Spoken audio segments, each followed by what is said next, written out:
Today, we are going to be celebrating the 7-year, I can't believe, anniversary of Nintendo Switch by telling you a story about, I'm just gonna say this line, John Cena on a mountaintop in the desert playing Switch with me.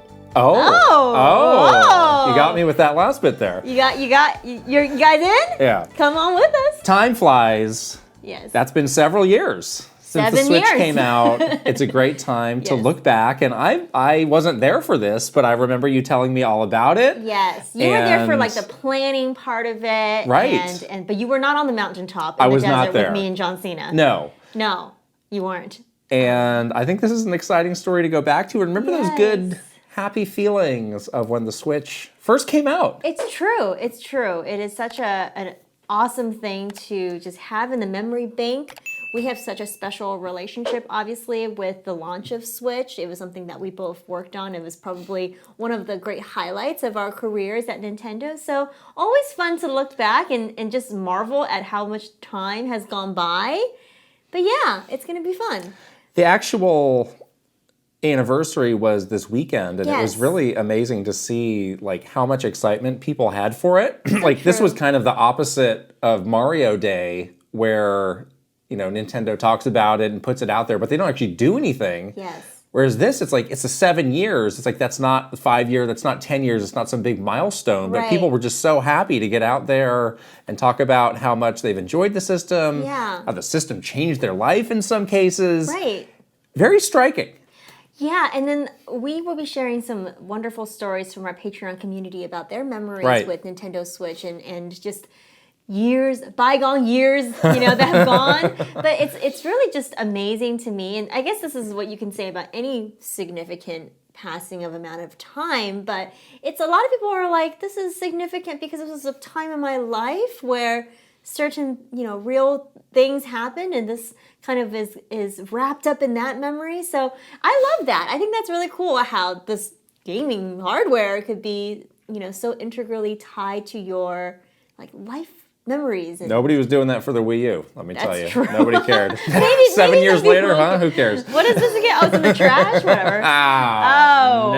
No. Ouch. So that fun trip down memory lane is coming in mere moments. That's coming in a few minutes.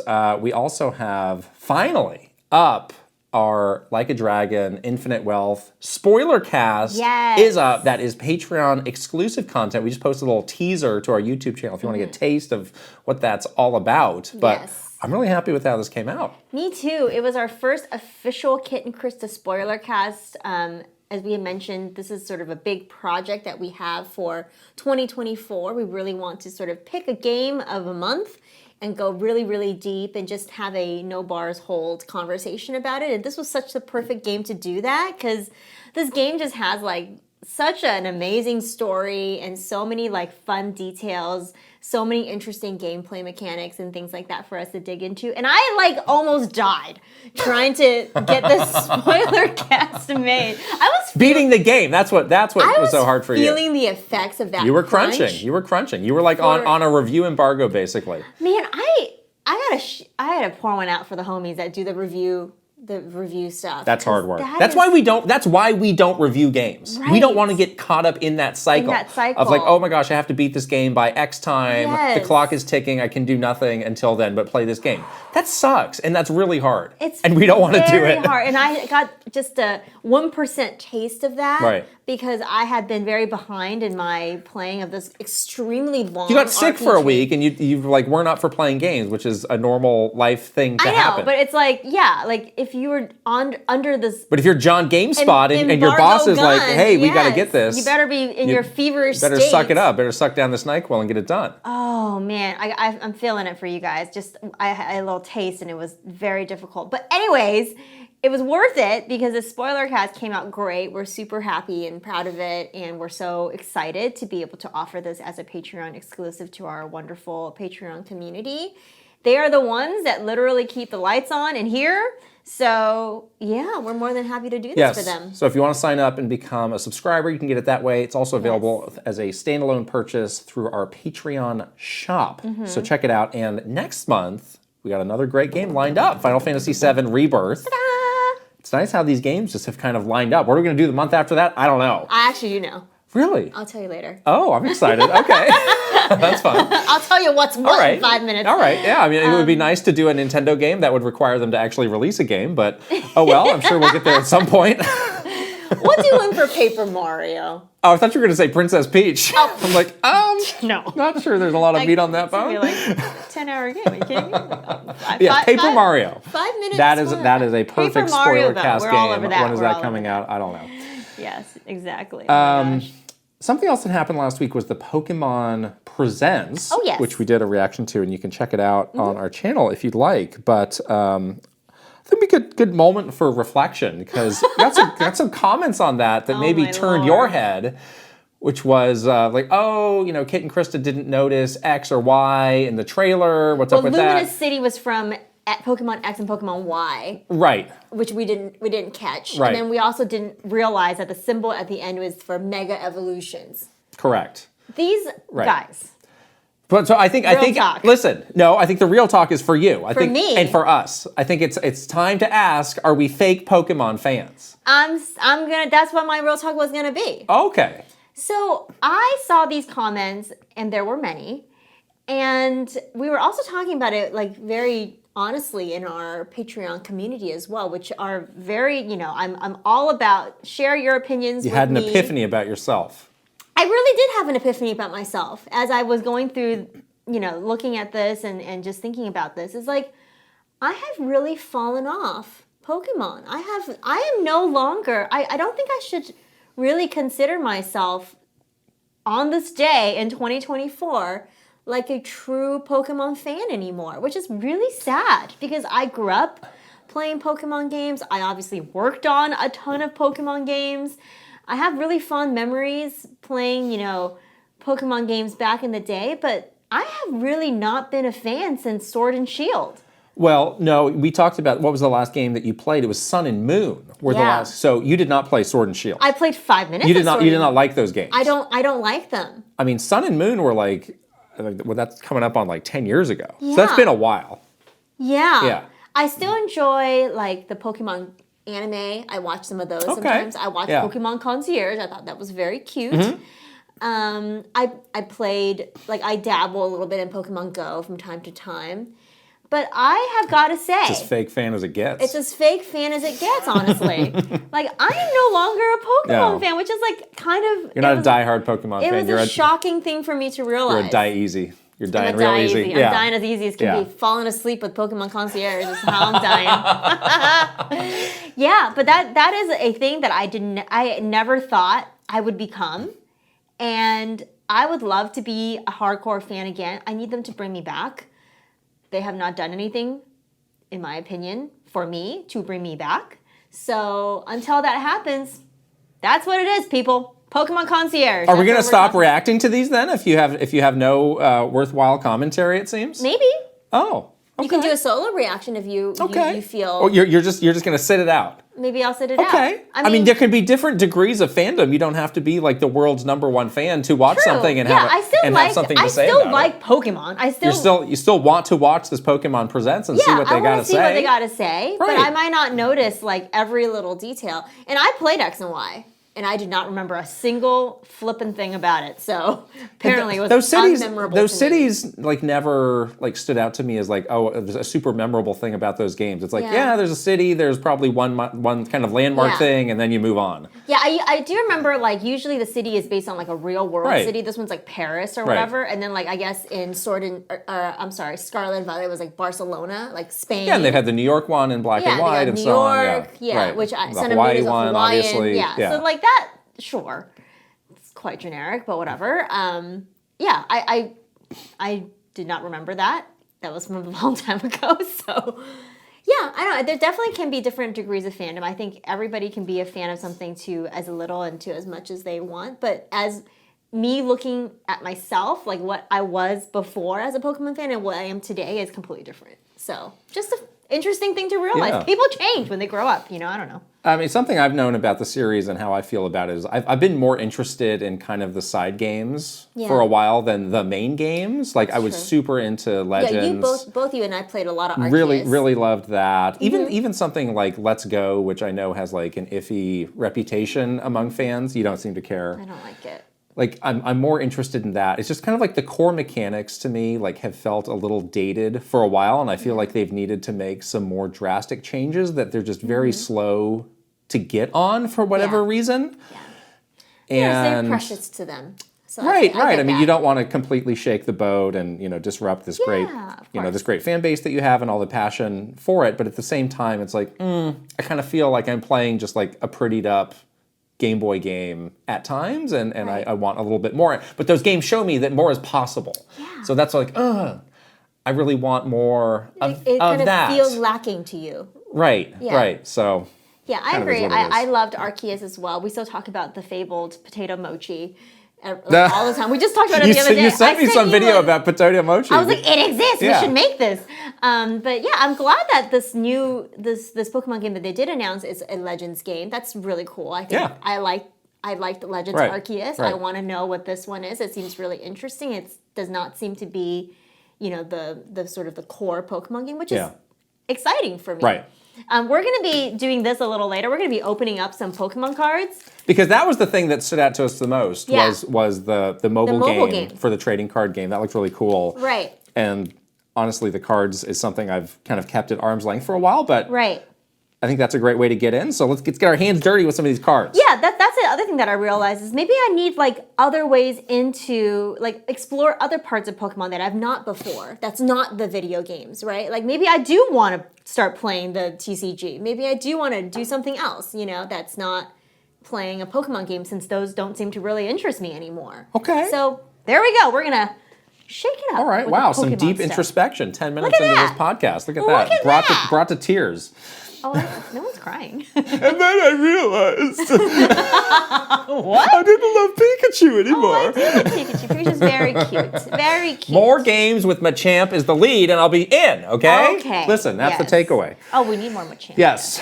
All right. We are minutes away from your great story about John Cena. But first, we're going to shout out our sponsor. This episode is sponsored by Factor. I was thinking about this a while ago. Not long ago, if you wanted to eat something quickly, like if you were not cooking dinner or going to a restaurant, your options were so limited. You were eating probably like a gross meal. Like TV dinner. Yeah. Like literally just a few years ago. Yeah. That was your option. Yeah. And it is amazing that we now have things like Factor, which are restaurant quality food, freshly made, be ready in 2 minutes and be delicious. Exactly. It's never frozen. There are so many different options, over 35 options every week that you can choose from. The recipes are made by actual, dietitians and chefs. So they are healthy, which is another really amazing thing, because if you wanted a quick meal back in the day, you would have to kind of suffer and have a unhealthy meal. Right. No more. Now you can have a healthy, quick meal with Factor, which is awesome. Right, and there's over 35 different options every week, so it's not like, I'm stuck eating the same thing every time, because that's the one thing I kind of like, so I have no other choices. Smoothies, pancakes, so much more in addition to the full meals. Factor has you covered, and it's so convenient, so delicious. We love it. We do. We live off Factor, for sure. You can head to factormeals.com/KittenKrysta50 and use code KittenKrysta50 to get 50% off. That's code KittenKrysta50 at factormeals.com/KittenKrysta50 to get 50% off. And we'll put the link right over here and also in the description below. All right. Here we go. Let me say it again. John Cena, me, mountaintop, desert. That's what the story time is about today. What a weird combination of words. What do you know about John Cena? Just to get us started He's a wrestler? Right. That's it. There was a time when I used to like wrestling a lot. What is the deal? What? With this cross-section of video game fans and wrestling fans? I was like 11 years old, so. Is that why? Because the wrestling has kind of video game quality? Because there's so many video game fans. I'm the wrong person to ask, but so they hit a point called the, quote, Attitude Era, which is when I fell off of WWE, which I even remember when it was called WWF. Now they're World Wrestling Entertainment. It used to be World Wrestling Federation. Oh. But the WW, like the little logo with the cute little panda. Yes, I remember that. There was some like legal issue. They changed their name to the WWE. Okay. But the Attitude Era, that's like when you had like Stone Cold, Steve Austin. Okay, I remember Steve and John Austin. Cena came up then, and Chyna, the lady. Yes, I remember her. That was on like UPN back in the day? I just didn't like the vibe of that. It was a little too like aggro. Oh. It was a little too Limp Bizkit for me. So I was like, I'm just out on this. And I haven't really like kept up with it since. Okay. But yes, the fandom of video games and wrestling is huge. Right. As we have seen so many people just like in like people we work with who are like, oh my gosh, I'm so addicted to this wrestling. I watch this every week. Right. Yeah, and then they go to like events and things like that. There was one time where we went to an event in LA and we were like, why are the plane tickets so expensive? Because WrestleMania. It's crazy like how big some of these events Should I go to WrestleMania? Should I just go see what it is? Would I like it or would I not know what's going on? That might be jumping into the deep end. I don't know if you should go to WrestleMania. It seems very like... it's like a soap opera, but in wrestling. I mean, we should have Dan Reichert on if you need to get a deep, just like a crash course on wrestling. A little crash course. I mean, he used to work there. You remember that? Can he get on here and I'm sure he would love to, and I can debate him about why he doesn't like Kiss, the band.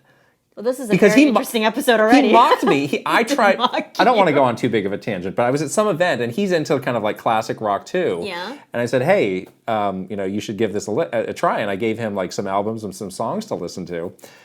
And like this when he was at Giant Bomb, he went on the Bombcast. He was like, "Yeah, Kid Ellis gave me these recommendations. I listened to them. They suck." Oh, I was so broken over that. I was like, "Come on, man." Dan, that's harsh, man. That hurt. Why don't you like Kiss? Whatever. I know. John Cena's got the "you can't see him" thing. I don't understand the origin of that. Yes, I remember. But you hear it all the time. You do hear it all the time, and I was so confused because I posted a photo of me with John Cena, and every comment was that. And I was like, I don't get it. Right, but why? We don't know.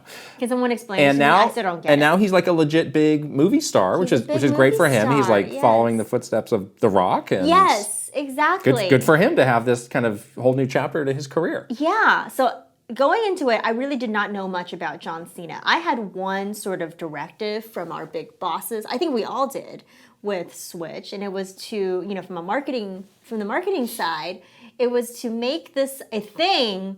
Not just with gamers. It was the big directive. Like, this is the new, console coming out. Like, this is our big, like, huge moment to, like, turn the wheel around from the sad Wii U days.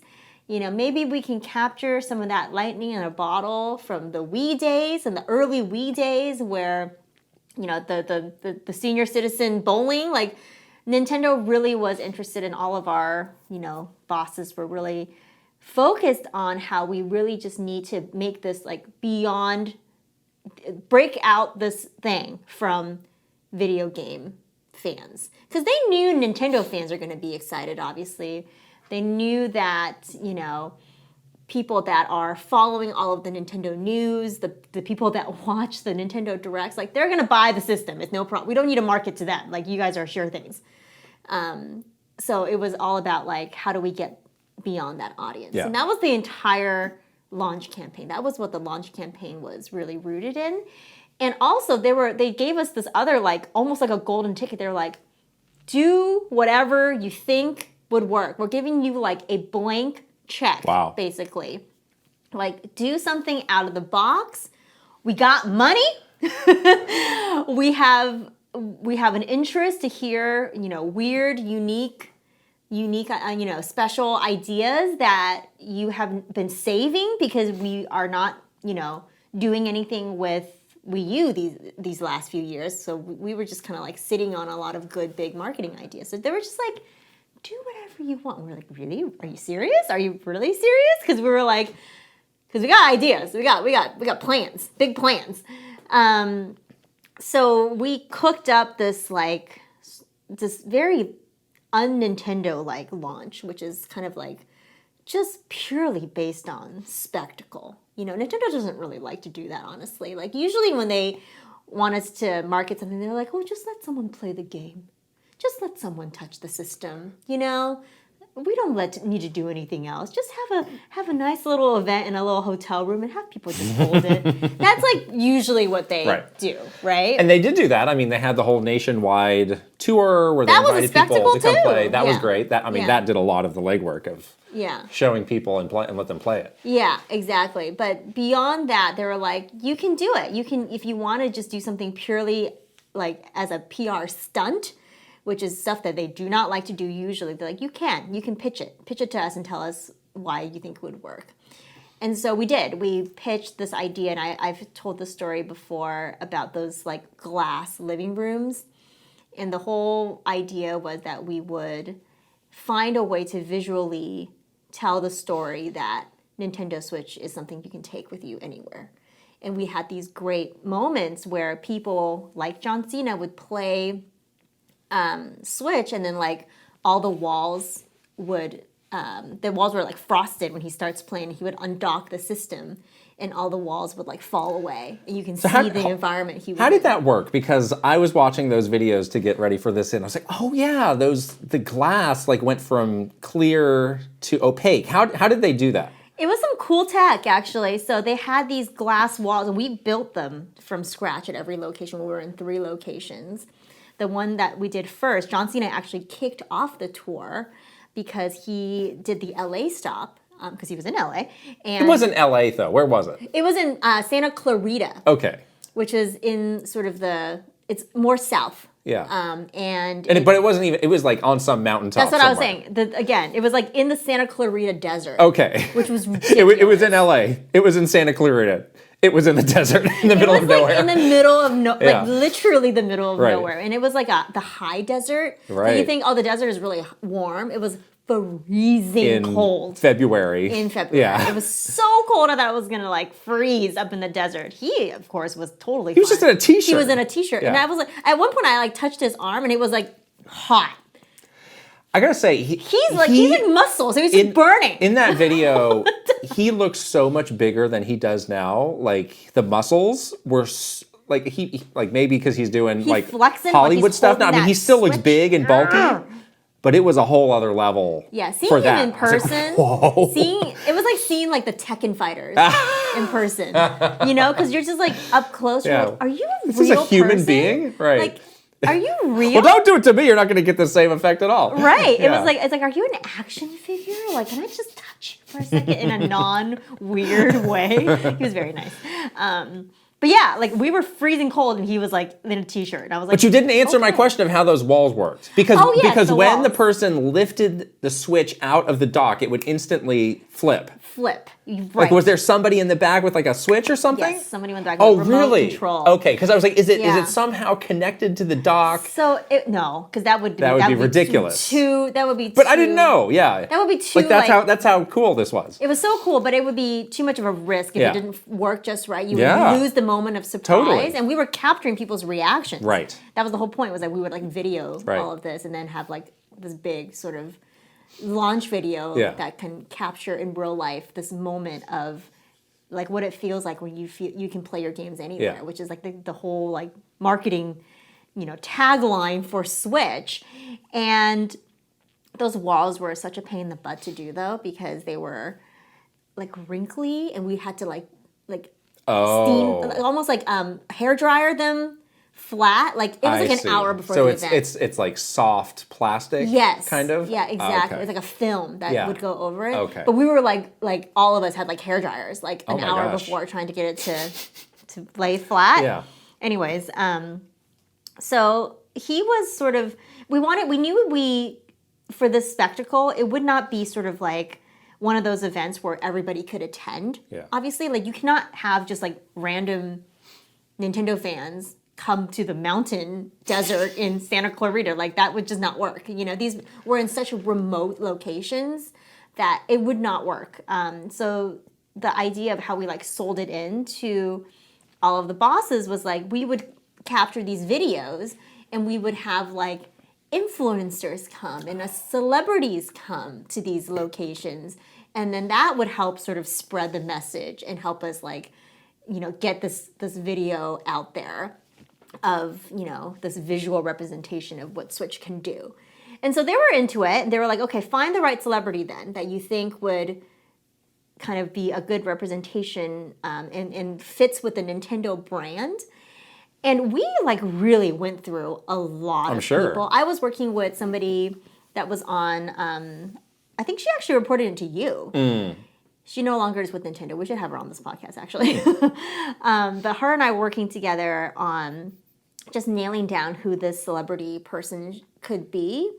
And we honestly were having a really hard time. Like, we didn't have too much money to pay for this, so we were kind of limited. You can't like have, you know, sometimes it's hard to have like a very current celebrity without like a gigantic, you can't be like, Beyonce, come to this, you know, or something like that. It's just really hard, even with at a huge brand like Nintendo that has a lot of budget for celebrity integrations. The other thing is that like we continue to struggle with this kind of duality of we want someone that Nintendo fans or people that already know of Nintendo won't be like, why is this person here doing this? That's really inauthentic. Like that's dumb. But also we were like kind of struggling with the idea that like we also need someone that can appeal to people that are not sort of the core Nintendo fan, that has like some kind of other audience that might be interested and receptive to them being associated with Nintendo. So it was really hard to find somebody like that. The celebrity stuff was hard. You know, I was overseeing that for a short period, like 6 months maybe, and I did not like it. And it's hard because if you're really getting into like A-listers, then the power dynamic can flip, where Nintendo used to likes to have all the control and the final say over everything. But if you have, again, the Beyonce example, like Beyonce is going to get the final say, or she's not going to do it. Yeah, we did work with Beyonce once for 3DS. That was a different. No, it was just DS, wasn't it? DSi actually. Right. So that was a long time ago, and Beyonce's star was still rising then, even. Yeah.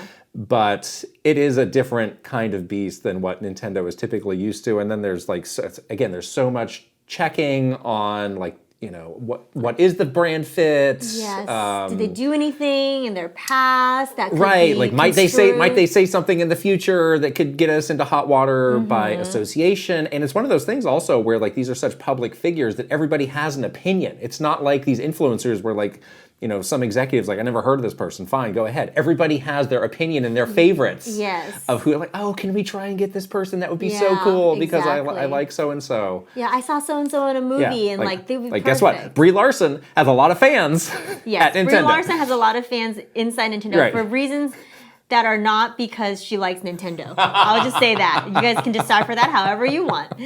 But yeah, she was I think she was on the short list. Of this, so it was, and Nintendo is also like another for celebrities. They like to go back to the ones that they already worked with too. Like they know they like the familiar. You know, they like to your point, like they like to have control. So they want someone that's they have some sort of relationship with, so they can have that kind of control. John Cena though was like a total unknown. We've never worked with John Cena before. We've never even done anything like remotely sort of, you know, even like before we used to do like little things, like if a new game came out and we thought a celebrity would like it, would do like a little celebrity mailer and send them the game. We hadn't even done that with John Cena. So like the relationship was like at a zero. So how did they feel out? Like, do you like Nintendo? Do you want to do this? So this was such an interesting thing that happened, and it was very serendipitous. But John Cena that year was also the host of the Kids' Choice Awards, the Nickelodeon Kids' Choice Awards, which we, Nintendo, have been a part of for many years. I actually used to host the orange carpet, another story, at the Kids' Choice Awards. We used to do like these really cool like activations. You hate that word? Don't call it an activation. It was an activation. Don't call it that. But it was. You did a thing. That's better. Even a thing is a better word than that. We did a thing at the like the after party for the Kids' Choice Awards. For the kids. The kids are very fashionable. What were they doing at the after party? They were like, you know, getting slimed, playing games. They were like, but they were always dressed like the celebrity kids are well dressed. Well, I'm sure like, they are. Whoa, you guys are like little adults. It's so weird and cute. But yeah, so John Cena was the host of the Kids' Choice Awards, and we had an in with the Kids' Choice Awards, and so we were like, I wonder if he would be good, because obviously he appeals to kids. Yeah.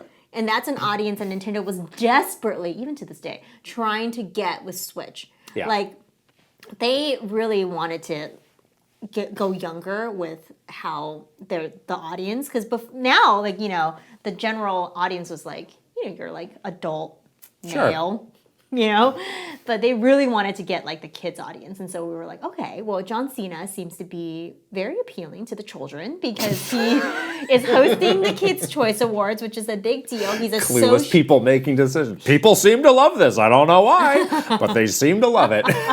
I don't know. He seems to be, you know, popular with that audience. He seems to be pretty legit with that audience as well. They like him. Right. You know, he's hosting this big award show, which was the award show was actually in like 2 weeks after Switch came out. So it was like perfect timing where we were like, great, you know, he could do this thing for us in late February and then roll right into the Kids' Choice Awards. And then they might be like, yeah, that guy plays Switch. I like him. I'll buy one too, you know? Okay. Like, that could be the angle. But somebody really had to reach out blind to, like, his representation and be like, are you into this? Yeah. And he was. He was super into it. Okay. Super into it. And we were excited. We were like, oh, this is great. Like, a chance to work with a new celebrity that we've never worked with before. Seems to be perfect in terms of, you know, reaching this new audience, but also, like, told us through his representation, like, where we were like going back and forth, like, he's truly a Nintendo fan. I'm like, really? Like, I was a little surprised. I mean, and the world has come to learn that since then. Exactly. But not really so much before. Yeah. And I was just like, seems like we have a match made in heaven. So yeah, and the process of getting a celebrity just on board to do anything is a nightmare. So while we loved John Cena and we were like, he's perfect for this, we're letting ourselves get a little bit excited. We're still managing our expectations because the contract could basically fall apart at any moment. Sure. Like, negotiating a celebrity contract just takes so long, and everybody looks at all the little teeny tiny details, and like one tiny detail, one misstep in the way that you negotiate a contract, it could fall apart. Right. So we were just very cautiously, and his contract actually wasn't that bad. Like, we've had way worse, and his representation was like very fast to respond. Legal teams were working together. Things were happening. And so, yes, he gets signed. Everything is great. We're like, awesome. Let's move forward. Like, he's going to be really the star of this, you know, the first leg of this tour that we're going to go on with these living rooms. And he was going to kick it off, and we're going to get like media up to the desert mountains of Santa Clarita. Wow, that's going to be weird. We had like a bunch of influencers, content creators come out as well to that stop, and we would like bus them in basically from LA to come to do this. And yeah, so he shows up, and we have some time to just kind of hang out with him and tell him like what's going to happen and what the shots were going to be. And we hand him the system and like, just play for a little bit and see what you think. And so he's playing, and then he like looks up after like playing for a couple minutes, and he's like, so you're telling me that I can be on an airplane with all of my wrestling buddies and we can all play Mario Kart together with this thing? That's great. And his expression was like a childlike wonder. And in that moment, I was like, oh, you're a real one, John Cena. You're real. I was so shocked. I was like, yeah, you can do that. He looked at me like I was like Santa Claus on Christmas morning. He's like, wow, that's awesome. Like, it just blew his mind. Oh, that's cute. You could just like have, like, he was playing Mario Kart. He was like, you could just have this. Right. Like, and just take it all with you. Like, you can, like, he's on the road a lot, I'm sure. Yeah. So he's like, I could just take this with me, and then I could put it in, and then the TV. I'm like, that's right. He's like, and then we like on the airplane, we could play together, multiplayer. I'm like, yeah. He's like, wow, this is amazing. I was like, okay, well you're in on this. Great. So he plays for a little bit, and then we basically have like a couple of things that we're doing with him that day. One was obviously for him to be in the video, and that was a very easy because he was just so, natural and easy to work with, and so he was playing Zelda, Breath of the Wild, and he was just. What were all the games you had? Zelda, 1-2 Switch, and Mario Kart. Were those the games you had? Okay. Yeah, and he was just absolutely like loving every second of it. He truly is a Nintendo fan, which we came to learn during this event. And the other thing that we did was we had E Entertainment come out to do interviews with him. And it was hilarious because like we were literally like in this desert, and they were like setting up these like really fancy cameras. The ground was all rocky. Yeah. He's on this like little director's chair. I'm like, is this guy gonna like tip over and roll off the mountain? This is like dangerous. But they were like setting up this whole thing for like E Entertainment. So he was doing like interviews and stuff, and I kind of was listening in to see what he was saying, and. Yeah, he was just like saying all that stuff that he was saying to me earlier about how like amazing it is that you can take it on the go. He was just like shooting out the key messages. I was like, oh, I did not have to train this person. Well, I am pretty amazed at these wrestlers. Like, so much of it is more than just the physical performance. We were getting on the mic and you're just talking to people, and like they're constantly going from event to event, and like their ability to like internalize this material and have it down and like nail it is really impressive. And I'm not surprised that he can do that. Yeah, it was just like the quotes. I think we can pull some quotes from this, but they were like basically like it's like he read the marketing document but said it in his own words perfectly. I was like, you're a very good spokesperson. And then, we had like photos, taken with him, and obviously the videos. The only thing that was really funny was we were joking around about how he didn't even look real because he was like so big and so muscular, and his representation were pretty easy to work with, but they were like very picky about how his body looked. Like in photos and stuff, they would be like, oh, there's a little scratch on his arm. Like, we can't have that. He needs to basically look flawless all the time. Because it's like his brand image, like him being like almost like a superhero, like an invincible superhero. And so we had to like do a lot of stuff to like make sure like all of his arms looked like perfect. Like even like with lighting, like, oh, it's like his muscles in the shadow looks weird right there. So we can't use that shot. Yeah. Like we have to make sure that it's like perfect. So that was interesting. Send the intern to go get another barrel of cocoa butter for his arms. Right? Just rubbing it all on. Let me just get that spray tan booth going. Yeah. But it was really interesting. So we never worked with a celebrity like that before, where it was, his brand is his body, I guess, which makes sense because he's a wrestler. So like we've had other people that required a lot of hair and makeup and all that stuff, but this was the first time that I ever had a team that was like so like with a fine like microscope looking at all of his like every part of his exposed skin just to make sure he looked perfect. Wow. I was like, whoa, this is crazy. But besides that, he was a joy to work with. Like he was one of the best, I think, celebrity interactions that I've ever, had on, you just never know, right? Because like there's always so horror wrong. Stories about some of these people. Yeah, there's always horror stories. There's always a chance where like they just say the wrong thing. And these interviews were not scripted. Right. They were editorial interviews. He could have said anything he wanted during it. And like you just never know. And you never know if his team is going to throw a fit over something small during an event. We were operating a very like. It was almost like a little bit scary because we didn't have a lot of stuff in the desert. Like it's not like someone could run out just go to get something. How far of a drive would it have been to like civilization? About an hour and a half. Ooh.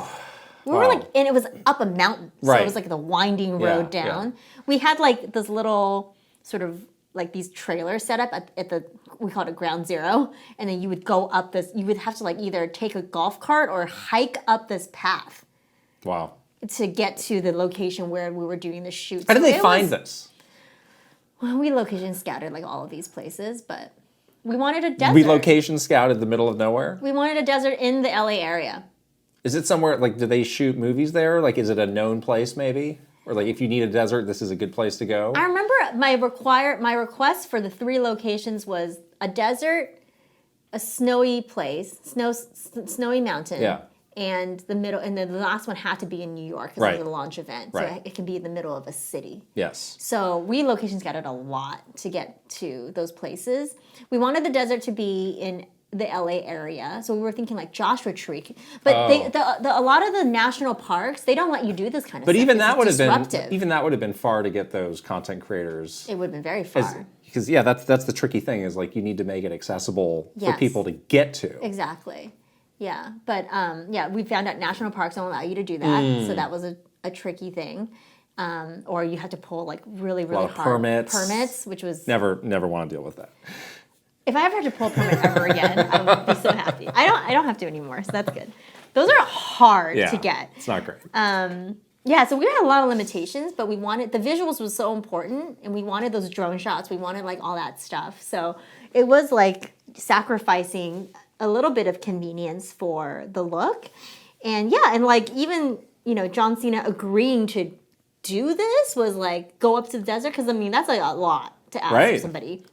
It's not like just go to a studio in LA like 30 minutes from your house and like we'll do a shoot, like whatever, So it was a big deal to get a celebrity that was like open to it. What was his total time commitment? It was like all day. Okay, so full day. Full day. Yeah. Yeah. All right. I don't think he probably got there like right when like an hour before the thing started. Wow.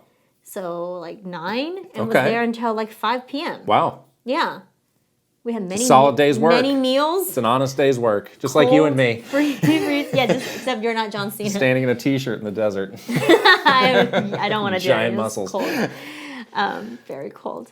But yeah, it was so much fun. And what a great memory of launching, working on a launch like this. And I was not there for the launch of Wii U. I was there like the year after. It wasn't like that. Let me tell you. I guess not. It wasn't anything special like that. But it is special. It was me heads running through New York. Mascot No, me I mean heads. Wii. Oh, Wii. I was there for Wii U. You remember that. I said I wasn't there for the launch of Wii. And what did they do for that? I wasn't there. So I wouldn't know. I don't think anything. I don't know. I don't remember. Nothing like this. Yeah, and it was like it's so rare when you have this like golden ticket to actually do your job to the best that you think you can. Right. And that was a year, I think. That was like the apex year of, I think, me and maybe you feeling like we did our job. We were doing our jobs. We were doing our jobs really well. And we were given the autonomy and the trust to do our jobs. Like people were like, yes, you know what you're doing. This is your job. Like we're gonna let you cook. Do it. It's rare. And we did. It's very rare. Yeah. And so when I look back on this now, it's like how lucky we were to have that opportunity to like stretch our wings and do such cool things to launch this like historic, iconic system. And now we just get to like have these great memories. Yeah. So awesome. The second location was Aspen. Aspen. And you got snowed in. I did get snowed in. There's no content creators in Aspen. Like who was coming to that one? So that one was actually interesting because we put it actually in a ski resort. Yeah. So people were like skiing down. And they would see it. Don't crash. Don't crash into it because it's a clear wall, like a child. Oh no! No, off. Okay, to the side. The front. Okay. Okay. Good to know. Not in the middle. Right in the middle. You just hit the button on the transparent wall. Whoops. A child just face plants into like Wile E. Coyote right into you this got thing. Like a face print in the clear thing. No, so that one actually we did have some like just normal families. So that was just for regular people. People. Off the slopes. Yeah. That's neat. It was cool. Yeah. And so many people were like so excited, like little kids just ripping off their skis, like running into the thing, just like, oh my God, Mario! Like it was awesome. It was so cute. It was very, very cool. And then like we were having a great time because we were like skiing around. Right. And then the last one was New York, and Doug Bowser was at that one. I remember. Yes. And it was in the middle of the Flatiron. Yeah. Where that famous thin building. Right. But it really did have this like bustling city atmosphere around it. So it really did achieve, like the visuals were just so spectacular. I wonder what ever happened to those little living rooms? I think they're probably gone now. Gone. Yeah, destroyed. Trashed. Yeah. It's like someone should make, you know how they have like the tiny house movement? Recreate it? Someone should make a tiny house of the little clear box. That would be fun. I mean, that's a cool idea for like, could you build a house that has like a clear wall? I guess it's probably not meant to be a permanent thing, but that could be cool. You just have the whole wall be a window. And then you can have like a dimmer switch. Sure. To like when it's at nighttime. So futuristic. Yeah. Wow. Okay, architects of the world, we're Get on giving you it. this free idea. Luxury condo builders of the world. Yes, but what a fun way to like kick off the launch of this. This is really when I think I realized like this generation is going to be different, and it was. It was great.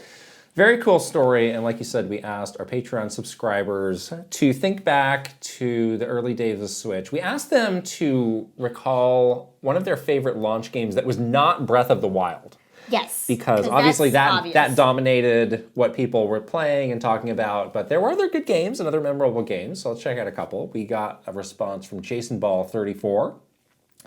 I was in senior year of high school when it came out. I bought Snipper Clips and played it with a cool guy who sat next to me in a computer lab class. Aww. Did my grades slip after Switch came out? Perhaps.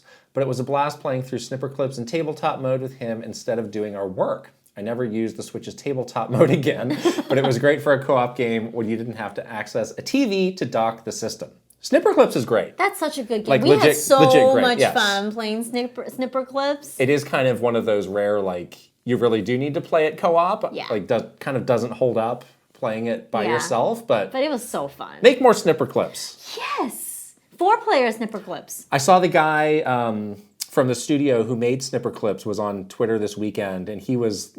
So at those events, they had these cool chairs that looked like the characters. They were characters, yeah. Snip and Clip, was that their names? Snip and Clip. And he was like, I'm still holding out that one day I'll get these chairs. I bet those chairs, hopefully those chairs still exist, and hopefully somebody sends them to him. Send that to him? Send it to him. Come on, events team. Yes. You don't need to hold on to those chairs anymore. Sylph Limited says, Fast RMX. That was one of the few digital-only games available day one, and looking back, I'm still very impressed by the visuals. It scratched the F-Zero itch I had for a little bit, though it's more like Wipeout than F-Zero. I admittedly didn't play it a ton since I was mostly occupied with Breath of the Wild at that point, but I enjoyed it nonetheless.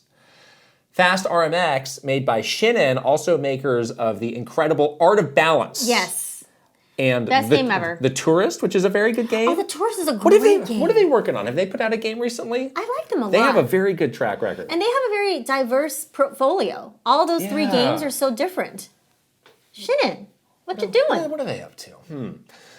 Daniel Phillips finally says, being in uni at the time, 1-2 Switch was the perfect game to whip out after a couple of drinks. It acted as a perfect icebreaker and was a great way to bond with my course mates. After all, there's no better way to get to know someone than to milk a cow together. That's true. On more than one occasion, there'd be 20 or so people standing around, taking turns to play as if straight out of an advertisement. Although overpriced for what it was, those are some of my fondest memories with the Switch, and so this game holds a special place in my heart. Aww. It's easy to forget, like, we make a lot of fun of 1-2 Switch. Yeah, that's true. But you can have a special moment with that game. I think it's in a university or like a dorm big room party setting or like large that group, yes. Is such a perfect, it has a very specific function in those kinds of situations. Right, maybe a limited use case compared to other games, but it is possible. Yeah, exactly. Yes, it definitely has a place with for it. With your friend wearing a giant horse head mask, never will have more fun in your life. Okay, we're moving on. To Never a Minute, and we have these 3 packs of Pokemon cards. So we're going to open these up. So again, from the Pokemon Presents, we were excited about the trading card game coming to mobile. Yes. So we need to familiarize ourselves with this. So we're going to get started just by opening up some packs, but then some people were suggesting that we do this thing called a pack battle where you kind of rank what you get based on the rarity. So there's common, uncommon, and rare, and the card will tell you exactly which is which. So we're going to open them up, see what we get. Yes. And I don't know, maybe we're going to get the crazy hollow foil Charizard, gold etched, embossed, chromium. Now, rainbow something. Now I'm just pulling up lingo from my comic book collecting days. we have three is the thing. Should we each do one and rate those, and then we'll do the last one together? Yes. So let's see. We have. Ooh. Oh no! Sword and Shield, Silver Tempest. Okay. We have Scarlet and Violet. Yeah. But does it say anything else? No. No, and then Scarlet and Violet. And then Pokemon Go. That's interesting. They have so many different variations. They do on these. So which one do you want to open first? I will do. I'm gonna do a Pokemon Go. I will do Sword and Shield. Okay, and then we'll do this one together separately. Okay. Here we go. Are you gonna go first? Are we gonna do it together? Well, so you can open it up together. Yeah. Okay. So each of these has 10 cards. Apologies to our audio listeners. You can get the crinkly into the mic. We'll describe it to you. How did you open that so fast? I don't know. I'm still working on this here. Okay. So just read us through what you got here. I got the Smeargle. Okay. Esper. Dratini. Chinchu. Meditate. Jinx. Gross. Shiny. Oh, this is a shiny one. Crobat. Is it? Oh, it is. Yeah, I see. Crobat. Yeah. Energy. Energy. Boring. Toxicroak. Yeah. This is more than 10 cards, isn't it? Professor Laventon. Feels like you've been just going for... Matane. And this is not a card. Okay. Is that 10 cards? Hold on, let me see. That seems like a lot more than 10 cards. 1, 2, 3, 4. 2, 3, 4, 5, 6, 7, 8, 9, 10, 11. Did it say? Mine said 10 additional game cards. This says 10 additional game cards too. Do I not count the energy card? Oh, maybe they don't count energy? That's weird. Yeah, okay, let's not count the energy either then. All right, let's see what I got here. So I have Magikarp, Bidoof, oh, okay, well this is fun at least. Slowpoke. Okay. Bibarel, the evolution. Oh. Onyx, Spark, this one's a little shiny. Gyarados, also a little shiny. I don't know if shiny is the right term. We might be using the wrong phrase. We are using the wrong, because we don't know what we're doing. Energy, boring. I'm just going to put that over here. Yeah. Xatu, Steelix, and a Pokestop. Oh, a Pokestop. That's cool. And then this little thing. Okay, so how do we look at these? So you look at the, look here. See down at the bottom, there's a small diamond or circle. So common is a circle. Uncommon is a diamond, and rare is a star. So you can just kind of make stacks of so this each is one. Uncommon. See, I was asking a question about this because I was like, don't they ensure that you get kind of the same number of each in each pack, but maybe not? Okay. Your stack is going into done. my stack. So I have 5 commons, 4 uncommons, and 1 rare. My gear, this flashy Gyarados. This is cool. Oh. Right? So I also have 5 commons, 4 uncommons, so and 1 rare. I have played a lot of Magic the Gathering in my day, and Okay. and it's made by the same company. I remember they used to do it that way, where it's like you will get at least this amount of this, and this many of this type of cards. So maybe we're doing this wrong, but okay. So right now we're tied. Well, I'm going to say that my cool Gyarados is cooler than your cool My Crobat. My Crobat sucks. Right. Look how lame it is. It's not cool. Your Gyarados is so cool. I do like that they have some of these cards, like the Spark, who's a trainer. And it's that's specific to and you also got Professor Laventon. A professor that's specific to that set. Yeah, that's kind of cool. I like that. There's a lot of cards to get caught up on. This is a dumb question. What? If we played a game, can we mix and match the different cards? Sure. Okay. Do you mean from what? What do you mean? Like this one's from Sword and Shield, and yours is from Pokemon Go. Yeah. So it doesn't matter. No. Okay. All right, so we're going to open up this last one here. Maybe we can shuffle it, and then we can see. No, just open it. But then our points, though. This clearly is not working. Just open it. Am I supposed to open this in some type of way? I mean, don't rip it. You should smell the cards, because I remember these cards smell good. They smell really good. They smell good, yeah. That's nice. Okay, we got the rare candy. All right. Fido. Yeah. Den. Den. Yeah. I'm like, Denini? Pine Co. You can hold the card up when you get it, you know. Cheese. Dash Bun. A lot of dessert dogs. So this was the this is the Scarlet and Violet set, right? Tatsugiri. Yeah. Scovillain. Oh, this is cool. This is cool. This is the Koraidon. Yeah. Oh, and then you got another flashy one here. Oh, this is very pretty. The Drifloon. The Drifloon. Wow. Whilst 3 flash. Okay. Oh, what is this? What is it? EX? Okay. So this is the best one here. We got Koraidon EX. So what does that mean? Well, we don't know. So we're going to set this to the side, and we were going to ask some people who know. So look, it's flashy, but also you can see like these patterns of these stars. Uh-huh. Oh. Wow. So yeah, I know they have like EX, GX, whatever. I don't know exactly what that means. Did we just make like $1 million? Let's just set this to the side. Did we make $1 million? I don't think so. Here, why don't you talk and I'm going to look this up. Nobody cares about that. Drifloon. It's very pretty, but it's also common. Nobody cares. eBay. I'm going to go right on eBay right now. eBay for I just want to know how rare is this. Koraidon EX. All right, let's see. Koraidon EX. I'm so excited. And it looks like what? Which one is it? It's this one. $2. Congratulations. Hey! $2! What? What's wrong with you? $2? It's over there now, it's fine.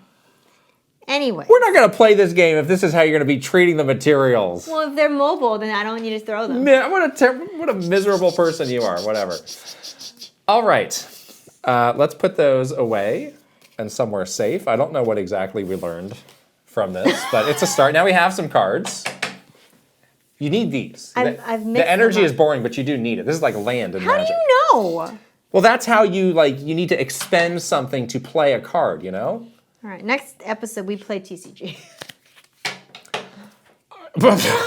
All right, well, that's going to involve you not throwing away all of the cards that we get. I threw it down, not away. Don't do that again. Why? That's upsetting to me. Why is that upsetting to you? You're very sensitive. It deserves respect. No, it doesn't. Every card deserves respect. Make a good game and you'll get the respect that you deserve. Oh my God, we're moving on.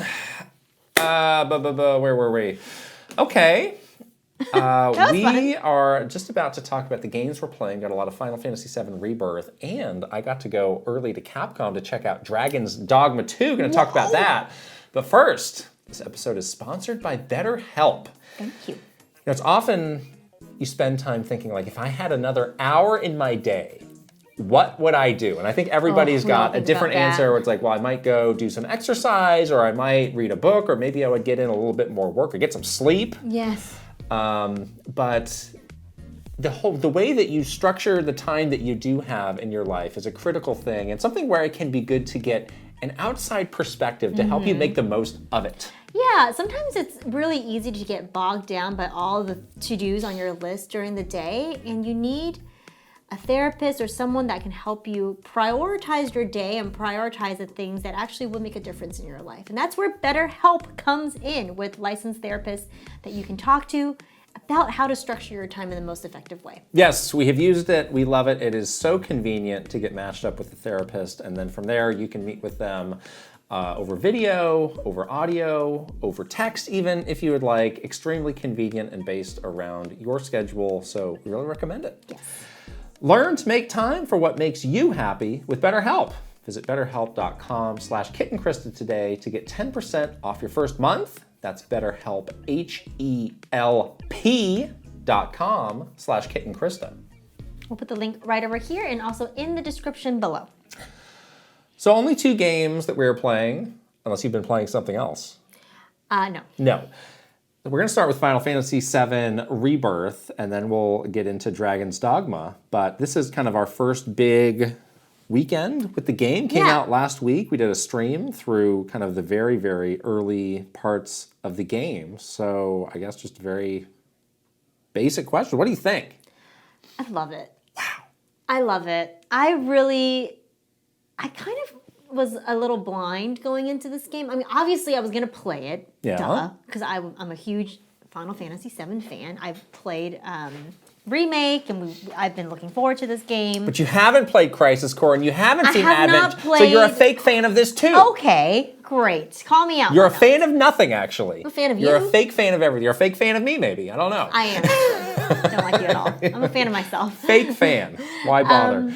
I have not played Crisis Core, even though I really feel like I should now with all the mentions of some of the story stuff in this game that I will not talk about right now. I will talk about in the spoiler cast. Anyways, so I love it though. I didn't know what to expect because the last game just was, you know, when it ended, it was such a cliffhanger.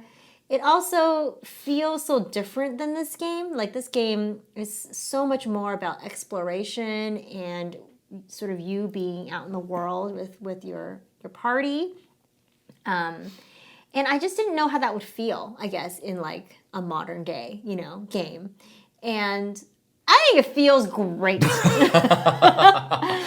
Can I ask you a question relating back to the original Final Fantasy VII? Yes. So once you get out of Midgar, which is what this game is about, there's like an overworld map, I take it? Yes, but it's quite linear. Right. You can just go from like city to city, basically. Okay, right. So whereas this is like, you know, legitimately open now world, you can run around, map. poke around, do things. Right. Right. Obviously, nobody's making an open world game on a PlayStation 1, but I was just wondering, like, what was the starting point for what they built it to? Exactly. Yeah. Okay.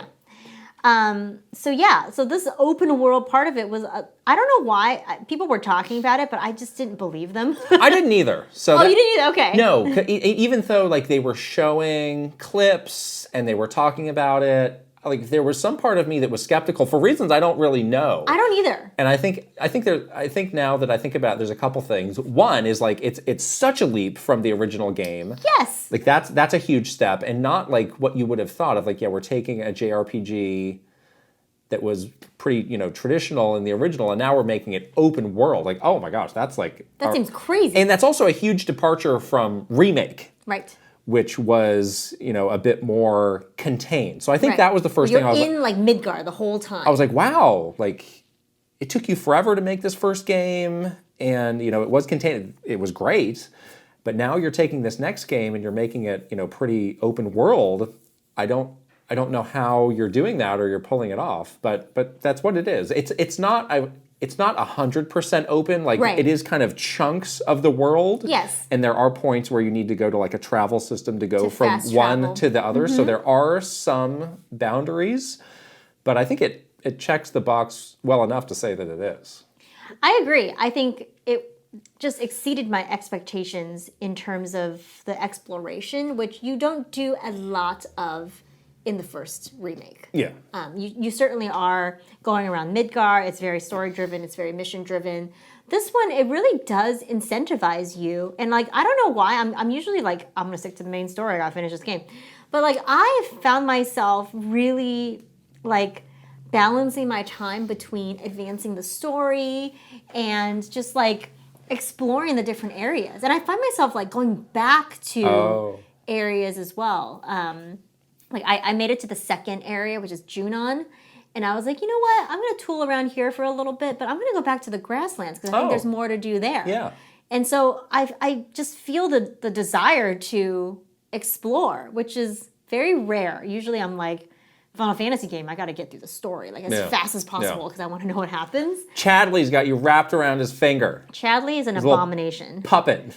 He's disgusting, but... What? Isn't Chadley a robot? It's weird. What's wrong with Chadley? Oh, no. Why? You're such a weirdo. Chadley's a little annoying, but beyond that, I don't have the hatred that a lot of people seem to have for Chadley. He's creepy. Chadley is like our worst fear of like what AI is. This is what AI is going to become. I know. ChatGPT is going to become Chadley GPT. Chadley GPT. And then we're just going to be like totally cooked as a human race. It's going to be bad. Yes, but I do need Chadley around for his materia, and I am very incentivized to do these. And then now he has a little friend, that little girl. That's also. Oh, I haven't found that yet. So I have not been I've been doing stuff like kind of as I run into it. Okay. but there's a lot of other things that I haven't done. So, like, what are all the things? So you can find the towers. That's obvious. I need the towers. Right. But the towers kind of unlock more objectives for you. Exactly. So you can do the battle research, right? Where you like battle something, and then they it has a couple objectives for you to do during the battle. You can do the look around with your chocobo for like buried treasure. Oh, sure. There is a sort of ancient shrine research that you can do. Is that the one that relates to the summons? Yes. Okay, where you go into that kind of cave thing. Crystal-y cave kind of thing? Yes, okay. There's also the life spring. That's the one where you follow the hoot hoot owl, right? Yes. Okay. Yes, exactly. That owl kind of annoys me. The owl's kind of weird. Yeah. It's a little Zelda. Okay. It's a little yeah. Anyways, are there other big categories and of then stuff? there is a relic. Searching for relic. What is that? So when you do it, it looks kind of different than the rest of the icons. It's like glowing red, and you have to fight. You have to do like different things. Like the one that I did, I had to fight like bandits to like get back this relic. So is it kind of like a variety objective where it's like you got these one-off things? I haven't done it the second time. Okay. But they keep running away, so you have to do the same objective like 3 or 4 times. Oh. Like you like fight them at first, they'll run away with the relic, and they go to a different location. Right. You go to the next location, and they're like, you have to do something else. Yeah. Like there's another little objective. But I got the relic back in the grassland, so that's good. I haven't done the one in the next region yet. This is my first rodeo with an open world game, so I'm not falling into the trap of like, oh my god, I have to do everything. I'm not doing And I'm everything. slightly worried with you saying this because you did this in Tears of the Kingdom and you said you loved it, and then 2 months later you said you hated it. No, I didn't hate it. I liked doing all the objectives in Tears of the Kingdom, and I like doing the objectives here. The thing that I don't want to do is 100% this game because I know I'm not going to be able to. And I do want to stay focused on the story. So I just split my time. I do like 25% open world stuff. I get a couple of towers. I do some of the battle. I'm mainly doing it to upgrade my materia, you see, with little Chadley. Right, so he will sell you new types of materia. Based on your points. Based on the currency you get from doing those things. Yeah, right. I need it.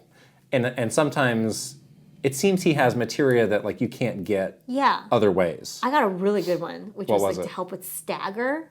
What does it do? It just makes boost, it go faster? Go faster. Okay. Yeah, because I'm having some problems like with the boss fights. They're like really hard. Right. So Okay. Yeah, but I've been really liking it. I've been really liking the sort of this pacing a lot, where I can like do story stuff. You know, the story stuff obviously involves watching many cutscenes.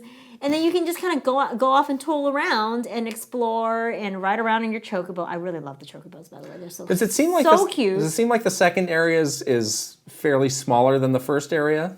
It's a little smaller, yeah. There's an area that I can't get to. It looks like cliffs on one side. So I'm wondering that the rock chocobo cannot climb? Yeah. Oh. The rock chocobo is so cute too. It can go up the little like slope. It's just a different color. I like it.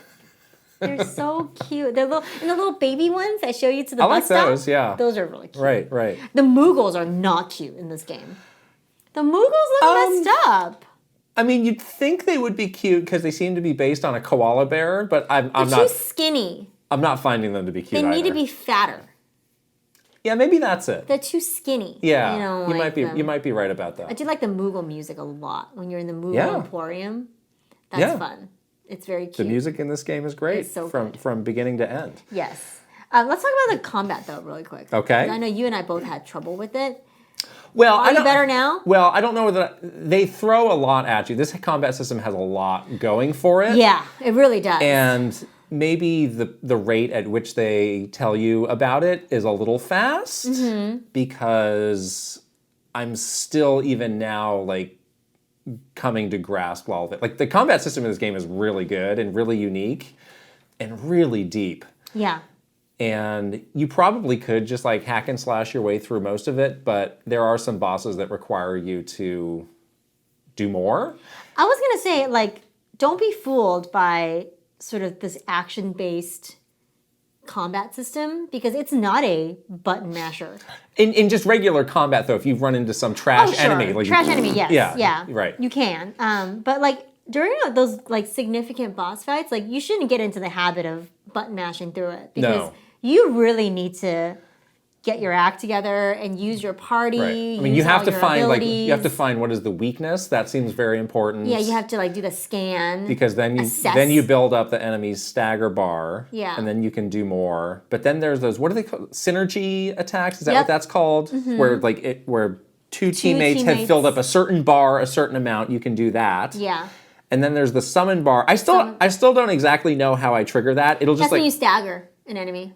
When it's staggered. Yeah, you start filling up your summon bar.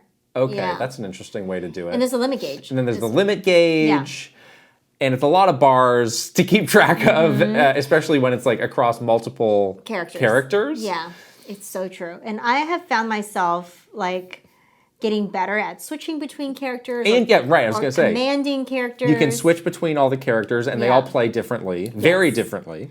I have really fallen in love with Barrett in this game. Like, I love his combat. Like, I like the range. Yeah. I like sort of the, he has the machine gun for an arm situation, but he has like the overcharge. That's really great. He has some good buffs for like shielding your party.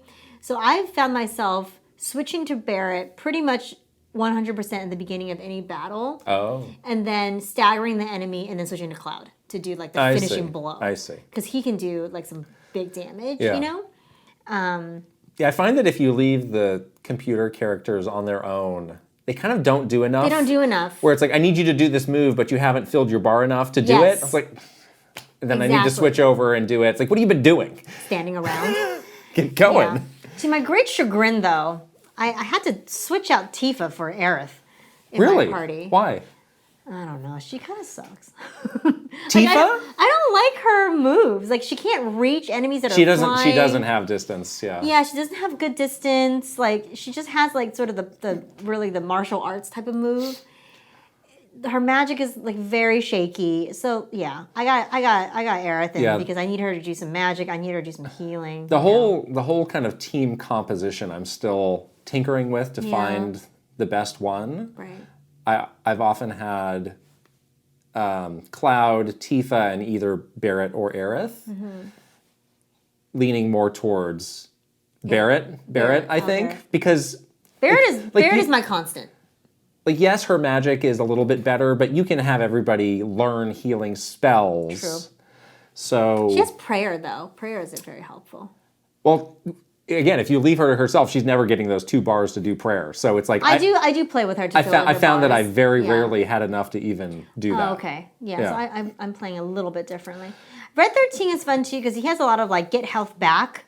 Oh, he's the one that I play the least as. And there's one boss where he was the only one left, and because he had that skill to get health back, like he survived it. I just grunt just trickled down its health like little by little. It took me a long time. Yeah. Because everybody else was dead, but because he had that skill, he was able to get health back. So these bosses are quite challenging. Really hard. And they really do like test how well you know the combat system, yes. which early on can be. I mean, I got so smoked that first boss, which is like this sea monster thing in the swamp. Like it was like 10 minutes or 10 seconds. The fight was over. Like everybody just died immediately. I did pretty good on that fight. Wow. I didn't die. I did it my first try, and I think I got lucky.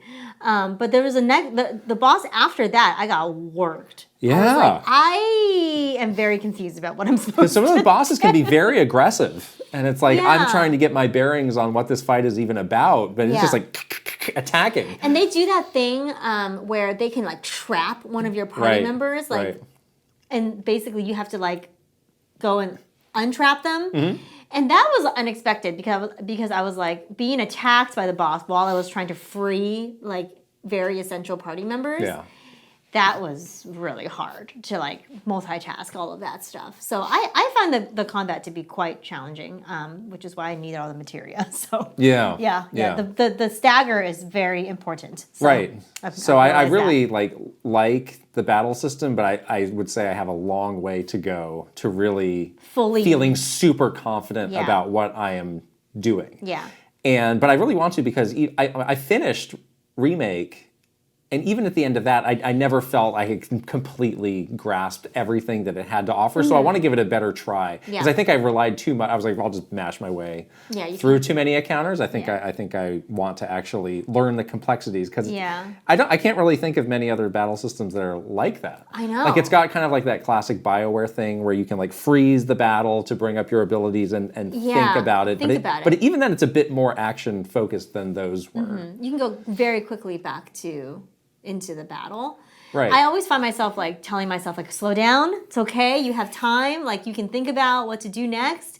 Sometimes I get into a zone where I'm like, I need to kill it. Freak out. Yeah. But it does also have like some of those more action game things where you can do like a perfect block and take no damage, or the dodging. I do a lot of dodging. And the dodging can also activate different attacks. Yes. So it's extremely It's really good. Deep. It's really, really Maybe good. Final Fantasy 16 could have used that. But Torgal. Maybe that. Let Torgal do some of this stuff. Can control Torgal a little bit more than you were able to. Yeah. I love it. I think this battle system is really, really fun.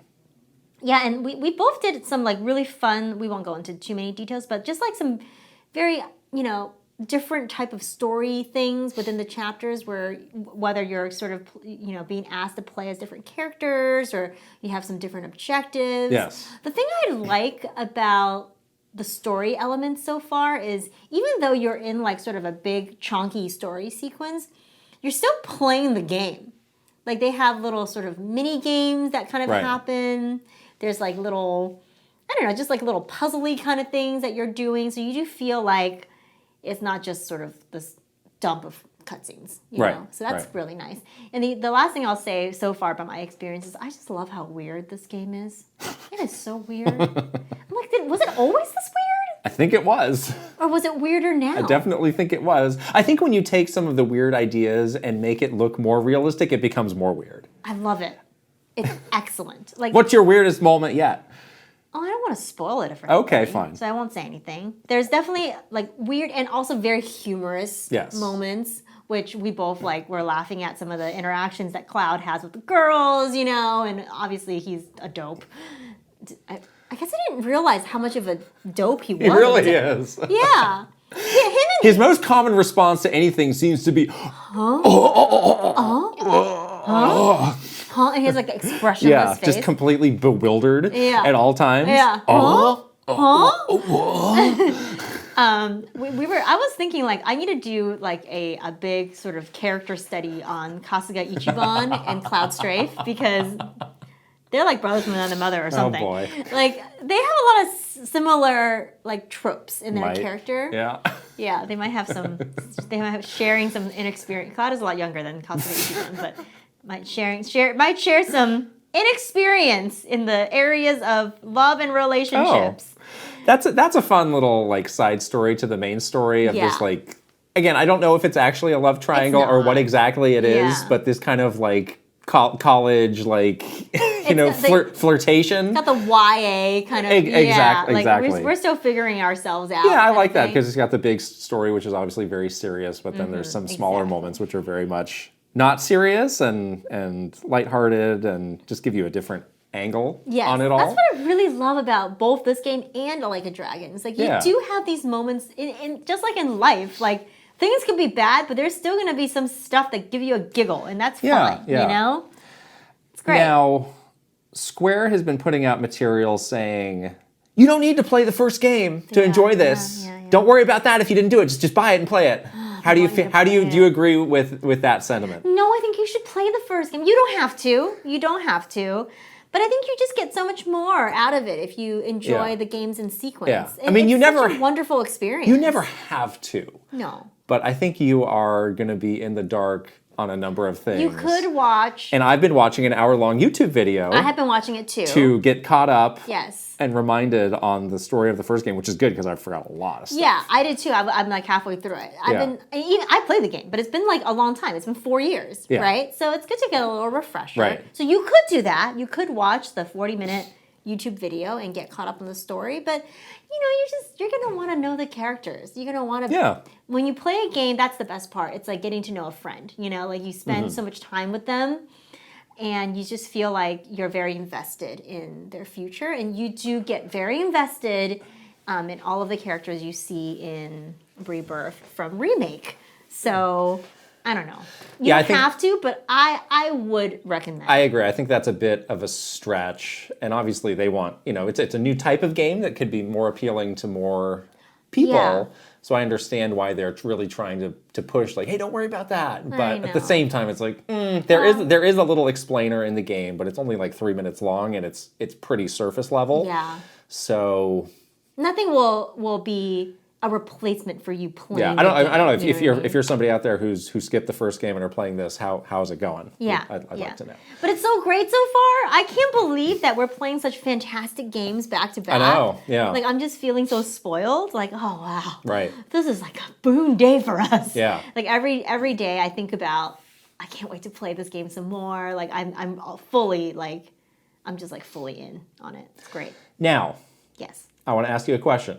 If you are Square Enix, how do you feel that these remakes are now the shining bright star of the Final Fantasy series? And the mainline Final Fantasy series, people still like, but it's not quite as bright. It's not quite as bright. Because this game, they have yet to put out any sort of sales announcement as we're recording this. But I have to imagine that's coming soon. It's gonna be, and I think it's going to be a big number. Yeah.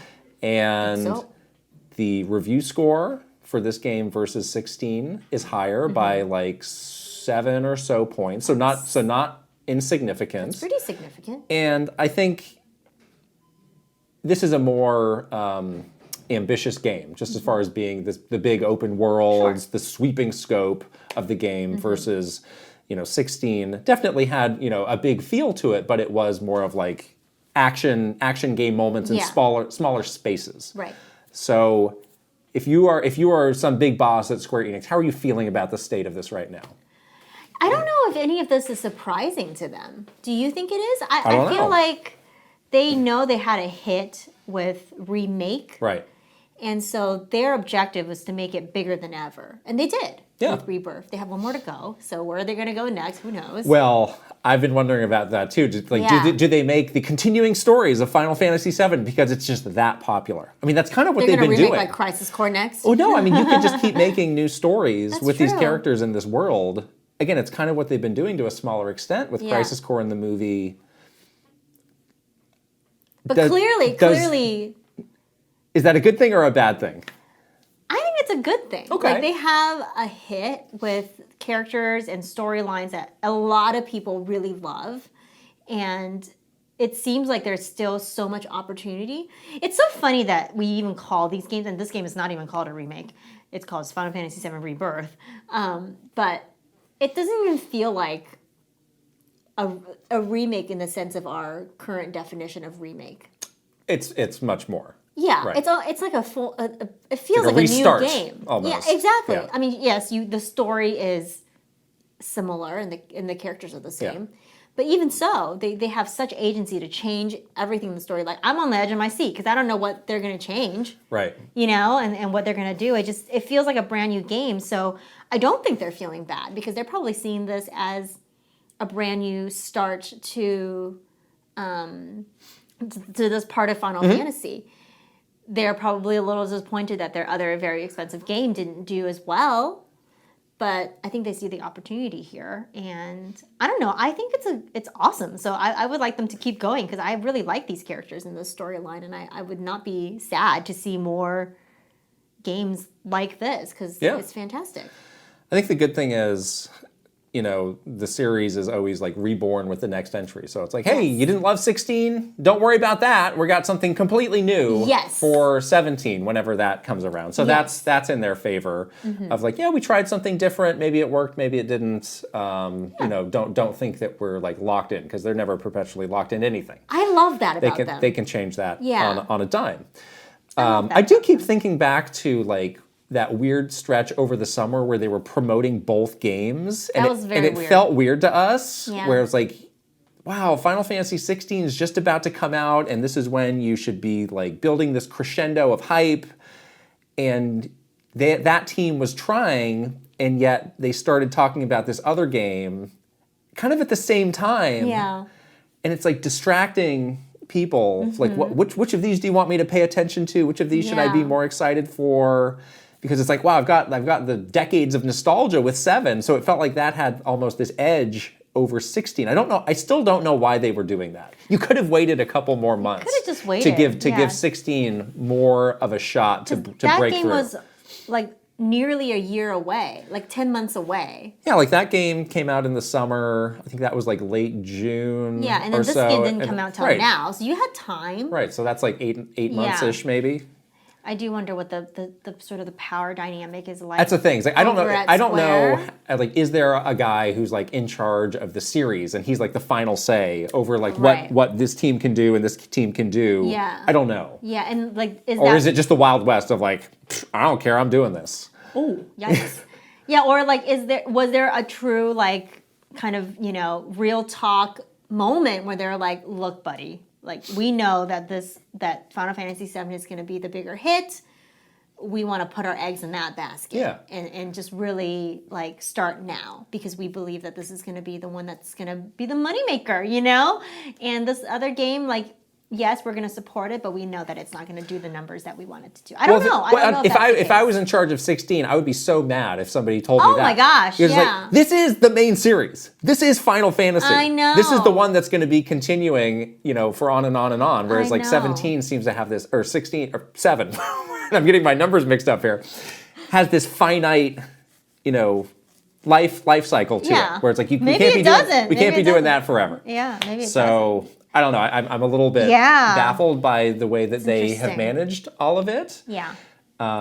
So I imagine, whatever team is continuing on from 16 is looking closely at this and seeing what people liked and looking closely at, what people liked from their game as well to decide the path forward. And that'll be really interesting whenever, I'm sure it'll be a long time, whenever we start hearing about Final Fantasy 17. 17. Yeah, that's going to be a long time from now. So they have plenty of time to think about what to do next.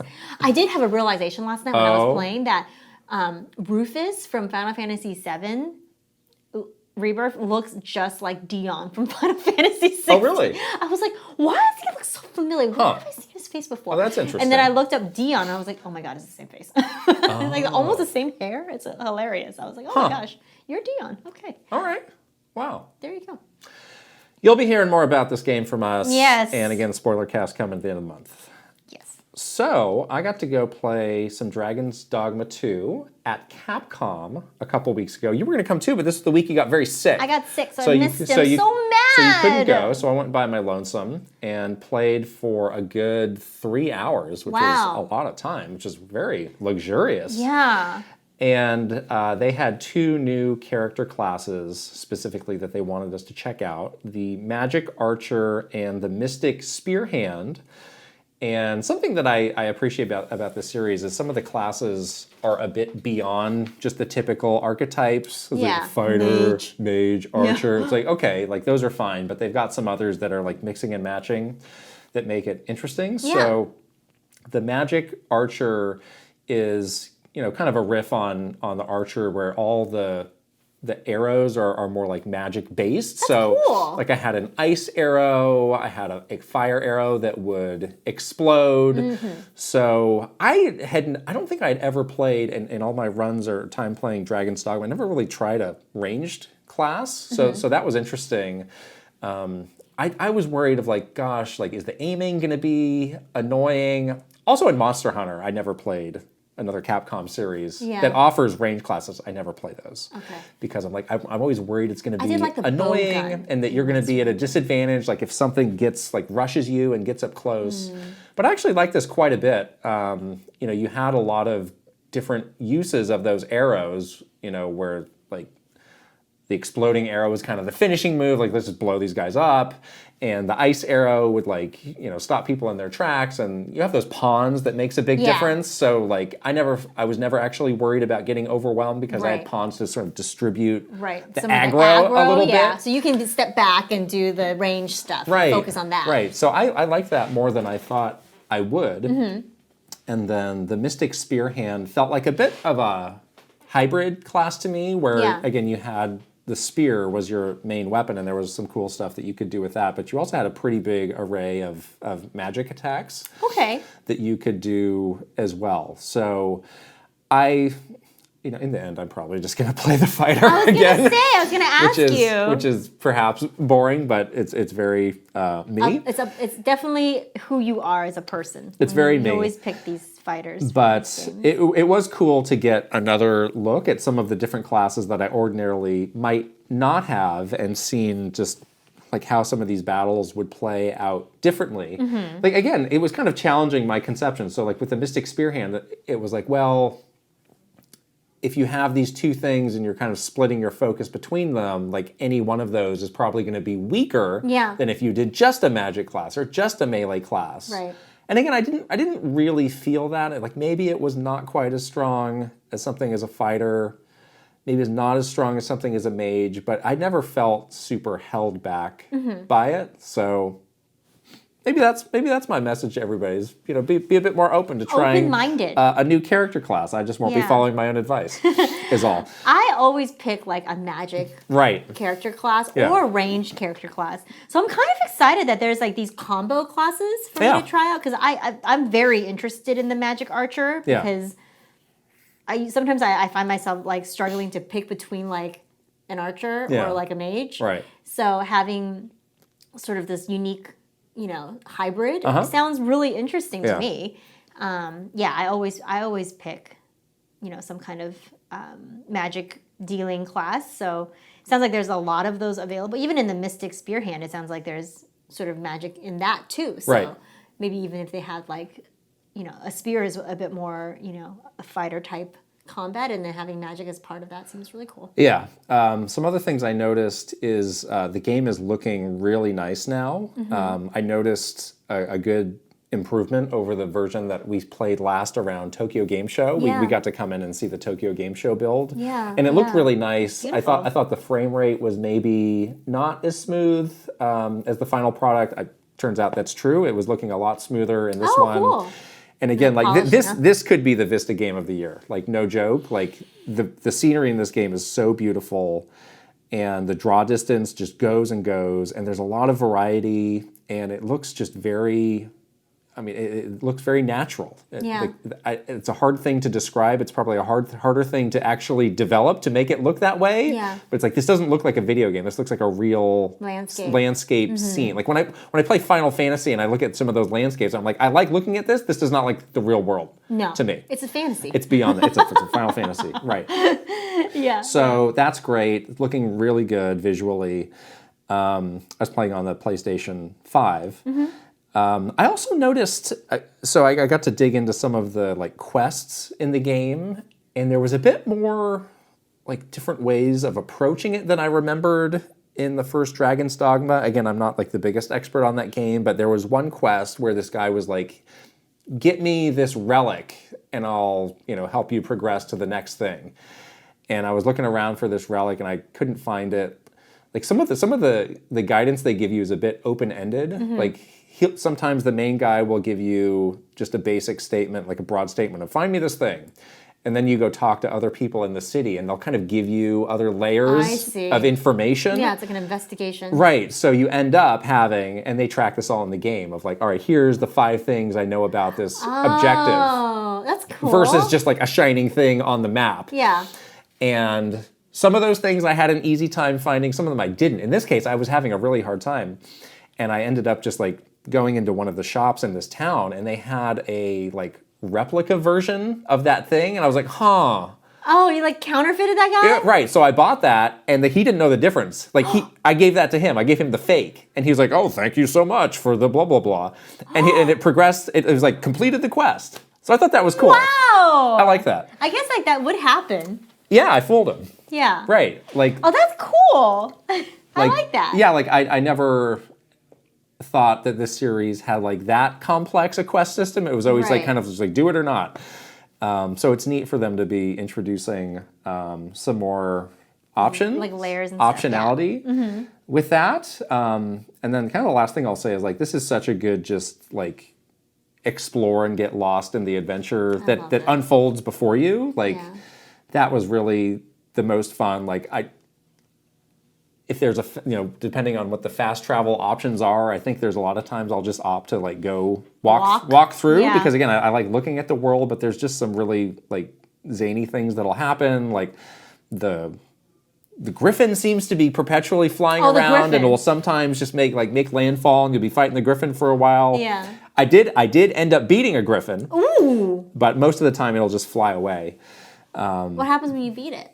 You can get some stuff off of it. Okay. It stops pestering you. Okay. Which is good. Okay. But yeah, like this is like it's kind of a dated term, but the like emergent gameplay of just things that emerge from the combination of what you can do as a character and the world is very high. All the combinations of things that can happen is very high. I love that. So I'm still very much looking forward to this game. It's coming out at the end of this month, so hopefully. Hopefully, I worry about this game getting overshadowed by other games. What other games are coming out? Well, I mean, people could still be playing Final Fantasy. Oh. I think that's the big one. I would love for this game to find more of an audience than the first one did, and they seem to be giving it a good push. Capcom does, so that's good. So time will tell, but I'm excited for it. It's gonna be my first one. I'm very excited. Yeah, for it. I loved everything that I've seen so far, and I was bummed that I couldn't go check out the latest, but we're still really excited about this game, and I can't wait. I mean, again, we're just like, I feel like after Final Fantasy, I already have my next game all lined up, and it's going to be Dragon's Dogma, so perfect. Let's move on to the news. We had a mostly depressing news section, but we got a couple things late to buoy our spirits here. But let's start with something this is kind of a developing story as of today. So, by the time you're listening to this, there may be more information. But Nintendo's doing what it does best, which is suing people. And they have sued the developer of the Yuzu emulator, which is an emulator for the Switch. Yes. And this was the emulator that was often used, remember last year when Tears of the Kingdom leaked, and they're claiming that over 1 million people played Tears of the Kingdom, and that maybe Yuzu was being a bit instructive on suggesting, how people can use their emulator to play this. And the breaking news is, as of this morning, Yuzu's agreed to pay $2.4 million in damages to settle the lawsuit. But it sounds like there may be other results coming out of this settlement that we have not yet heard of. So that's kind of the developing nature of this, that we'll need to see what happens next. Yikes. Thoughts? Well, I'm not surprised. Obviously, Nintendo's legal team, they're very focused on piracy. They're very focused on exactly what this was. So they are no joke. They're serious about shutting these things down. There's an entire team there that does this, so I'm not surprised. Yeah, I actually think it was surprising that it took this long for Nintendo just to do something, but I guess that's how long it takes to get a lawsuit together. I mean, I guess, kind of the legality of these emulators is a gray area where it's often hard for them to win these sorts of lawsuits, which is what I've heard and understood, which is why this settlement is likely what happened, where it's like they're unlikely to win. But Yuzu also, it's like we could make your life miserable by putting you through all this litigation that's going to take forever and be super costly. Yes. And so I think this was just kind of the decision of like, let's settle. But we need to see what else is part of that. Yeah. So, we're working at Nintendo for as long as we did. Like, we definitely have like the Catholic guilt when it comes to emulation. Mm-hmm. And, that's definitely not a world that we know a lot about. But I have come to understand, the reasoning and the use cases, for where there's games that are just, older and simply not available. Where it's like, I would love to legitimately buy this game and give the company that made it money, but they don't exist or it's not being sold anywhere. So if I want to experience, there's no other way. Yeah. I can understand that. Yeah. That makes sense. But I don't know why this emulator needs to exist. You can say it's for use cases other than piracy, but what percentage of people are just using it for piracy? Yeah, I don't know. It's like when when Tears of the Kingdom leaked, like that was like the thing that everybody says, like, oh, I'll definitely be buying the game. It's like, will you? After you've played it and finished it on this emulator? Will you really? Or are you just saying this to like keep John Law off your back? Like, I'm not actually convinced of that stuff. Yeah, I do wonder about like the current games and games that, are, releasing right now. Yeah. That's tough to make an argument for piracy and for emulation. I just think that like... I've seen people say like, oh, well, I want to play it on more capable hardware or, other things like that. Sure. And it's like, oh, all right, that's probably a really small percentage of the people. But I don't know, like in the case like this where we're talking about literally a brand new game that hasn't even come out yet and a very like still alive ecosystem with the Switch, it's like, this, something smells off about why this exists. Yeah. The part of it, of them, giving the explicit instructions of how to pirate the specific game too, that's tough to swallow, I think. It's like, well, that is, I don't know, like what justification would you have against that? Like, I mean, tell me. I would like to know. Yes, please inform us. I'm just curious, but yeah. I am too dumb to emulate anything, so I just grit my teeth and pay for it. But yeah, I mean, for sure, there's obviously times where it could be, helpful. I can see that, being like your example of older games that you don't have a way to access it anymore. Yeah, I've really come around on that. Yeah, I understand that. It's like there is no other. Again, I would like to give the person money or the company money. They don't exist, or there's no way to do it, or it's not available anywhere. And even for like historic preservation, like that could be the only way where you can preserve an older game that doesn't exist. You can't buy, you can't play. The company doesn't exist or it's like anymore. This hardware like is so old, like the number of units that actually are still working that can run this thing are dwindling. Right, and you need to like capture this. Understandable. Yeah, for like for history, like that's totally understandable. Yeah. So we'll have to see what the final result of this is, but it is 2.4 million ongoing there. That's a lot of money. Next, also from this morning, Puro's back. And now we have to put Puro in the news. Normally we're careful with rumors, but Puro the leaker has a good track record. My goodness. So we have to put it in the news, and now Puro is teasing that there's going to be some perhaps reveals on Mario Day, which is about under a week away now. Yes, March 10th. Pertaining to Paper Mario Thousand Year Door Remake and Luigi's Mansion 2. So this would be a bit of a change for Nintendo, who typically does nothing. Yeah, Beyond put some games on sale for 5% off on Mario Day to actually have some news. Right. Mario Day has usually been a very like fan-driven day. Nintendo doesn't even really want to acknowledge it. Like whenever we used to talk about, hey, should we do something for Mario Day? It would be like, oh, let's let the fans do what they want to do, and we can, do something small, like you said, like put games on sale or something like that. They've been very sort of just not excited internally about Mario Day, I don't think. There sure were a lot of fire drills about it, though. I remember that. What are we doing? So-and-so wants to know, what's the plan for Mario Day? If the plan was to do nothing, then why are you knocking on my door? That's what I'd like to know. If we were just going to let the fans do something, then what's the hubbub about, bub? But whenever we came up with any idea, we get like, rejected. Oh no, that's going too far. Yeah. It's a fan-oriented event. So anyways, this would based on that knowledge about previous Mario Days, how do you feel about this? Well, I think it's good. I mean, I think if you're going to bother to make Mario Day a thing, like you should do more. So I think this would be great. I think this would be nice. The thing that I'm wondering if this happens is then what first-party news is left after this? Right. Because, presumably this could include a launch date for these games. Yes. Well, that's the only thing it could. There's I mean, unless it's like new footage of Paper Mario, sure, which is just going to look like HDified old footage. And same for Luigi's Mansion. Yeah, these are both remakes. I mean, it's kind of the last little tidbits. I'm not talking about Metroid Prime 4.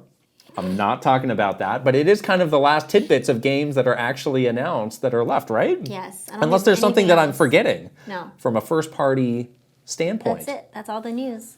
Okay, so that's an interesting place to find yourself then if you have exhausted your news for your platform. And I wonder if the Mario Day consideration for getting this news out is happening is because there's not enough news for a direct. Well, if this is all you got left, that's definitely not enough. That's news. what I'm saying, right? Yeah. Well, I mean, they could cobble together something maybe if there's something else coming out, but potentially, I'm just saying, potentially the reason why they're doing something around Mario Day, around these two games, is because there's no other place to put them. Sure. Because there's not enough news for a direct, and they don't want to just tweet it out because it's boring and dumb. Well, you can tweet it out on Mario Day. There you go. You can tweet it out today, tweet it out tomorrow, tweet it out Mario Day. Maybe they'll make a cute little trailer for her or something. I'm going to tweet it on a day that ends in Y. People are going to love it. So, yeah. Until Puro has a big whiff, then I think we need to keep including Puro's I'm very much concerned about Puro's safety. Well, it's still out there as of today. He's going to be all right. Still out there as of today. It's going to get shut down. All right. I'm nervous for him. We're now into the depressing part of the news, which is more layoffs. They don't end. You know, we did that whole episode about the layoffs. What was that, late last year? Yeah, and we were like... And it's kind of now just like perpetually relevant because every week, again, since then, there have been more. And they just seem to get bigger. So now the latest is Sony laying off 8% of its workforce, which is 900 people, closing their PlayStation London studio, impacting Naughty Dog, Insomniac, and Guerrilla. Wow. And then we'll talk about that next. EA laying off 5% of their workforce, which is almost 700 people. And for some reason, the PlayStation Twitter account was tweeting this out. Why did they do that? Sony Interactive Entertainment announces a reduction in its global workforce. Difficult news about our workforce is the link. I don't know why they felt compelled to tweet that out, but okay. Maybe they're just like, we want to be transparent about it. So it's not like news sites covering it. We just get our own stuff. I don't know. Okay? I don't know. I saw that and I was like, wait, what? Maybe that's what it is. It's like we want to own up to our own decisions. All right. We gotta control the narrative. Okay. I don't know. So the PlayStation London studio was working on some VR stuff, I believe. The VR stuff has dried up. Yeah, PlayStation VR 2 does not seem to be happening, even to the extent that the first one was. Yeah. They had also worked, I think their claim to fame was, do you remember a PlayStation 2 game called The Getaway? No. Which was one of many, like, Grand Theft Auto imitators from that era. I don't. There was a lot of hype around The Getaway of like, oh, this is Sony's GTA killer. Everybody had. Oh, here we go. And then they had Killzone, which was the Halo killer. Oh, I remember Killzone. Like, they had, Killzone's kind of still. It's all right. Maybe still around, but yeah, they were maybe not the greatest track record, but still, they just shut down the whole studio. But yeah, this impacting, their biggest developers with Naughty Dog, Insomniac, and Guerrilla is surprising. So, it's a point we've been making for a long time, even before this run of layoffs happened, is like Sony's financial situation is not as ironclad as you might think, because there's just a lot of risk involved. And, the other thing now is old Jim Ryan's hit the road. 2 days after this happened, he was like, bye-bye. There is... Yeah. They've yet to appoint a new day-to-day lead. Yeah. So it is just kind of like the Sony corporate overlords overseeing this. And they might be taking a fresh look at this of like, what's happening here? Why are the bars going down? Yeah, let me look a little bit closer at this. You're spending how much money? What? So who knows if that has something to play here, but it just stinks. And they probably are looking at it without a lot of context too. They're looking at it from a very uninformed place because they probably don't understand the video business. I mean, they might be looking at a balance sheet, like a spreadsheet. That's what I'm saying. They're looking at it as a spreadsheet versus it like as, considering all the different options and the different the potential landscape of the industry. I don't know. It sounds right. It seems like it's not a good. But I do wonder, place. Did anybody over the years like raised this concern as this became their new business plan of like, we're going to make the most expensive but most high-end video games ever. Did anybody like raise their hand and be like, how is this sustainable? How are we going to keep this going for this long? Like, why don't we try and make some games of other sizes to have a more diverse portfolio? Yeah. I'm sure somebody did. Somebody must have. Somebody must have had this thought. You can't look at a budget of like, you know, over $100 million for a game, whatever the price is for that they had listed for some of these AAA titles in their portfolios. Like, you can't look at that and think that this is sustainable. Yeah. Right? Yeah. And the time that it takes to make games of this size, and you know, we've talked about this a lot, is like, that is a lot of chips riding on that one thing to win. Yeah.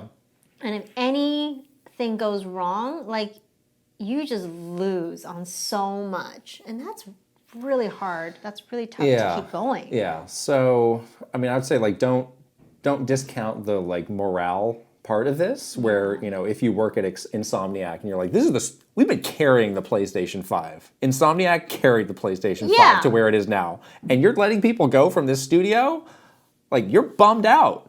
Yeah. You're like, we've done everything. We've been really successful. We made great games that have sold really well. Yeah. And that's not enough? Like, what are we supposed to do then? What am I doing here? Yeah. Is what you start to ask yourself. And why should I care so much? Why should I kill myself to work so hard? Yeah, and then like, what's to prevent you from laying me off later? I could be next. So why am I working on this thing? Exactly. So I don't know how they solve that. And again, that's an underrated part of all of this, is like the motivation to keep going. Like, just may not be there in the same degree. Right. So looks like at EA. So they also put out a big chunk of information about, a lot of it was about what Respawn is going to be doing. So they are canceling this unannounced Star Wars first-person shooter game and said that they're going to be refocusing on the Jedi series, and then Apex are kind of the main things that they're going to be focused on going forward. People were saying that this may have been the Mandalorian game, which was getting talked about a couple weeks ago. Yeah. And now people are saying, well, maybe these people knew this was coming and this was like a last gasp attempt to save the project. Like, if we put out into the world that it's a Mandalorian game, people will get excited and they'll change their mind. So that's a bummer. I wanted a Mandalorian game. I bet they could make an awesome Mandalorian game. Yeah, it's too I mean, Respawn is like a super, super good developer. So I'm a bit bummed that, you know, what has happened to them since they've come under EA. Like, part of it's very predictable. Yeah.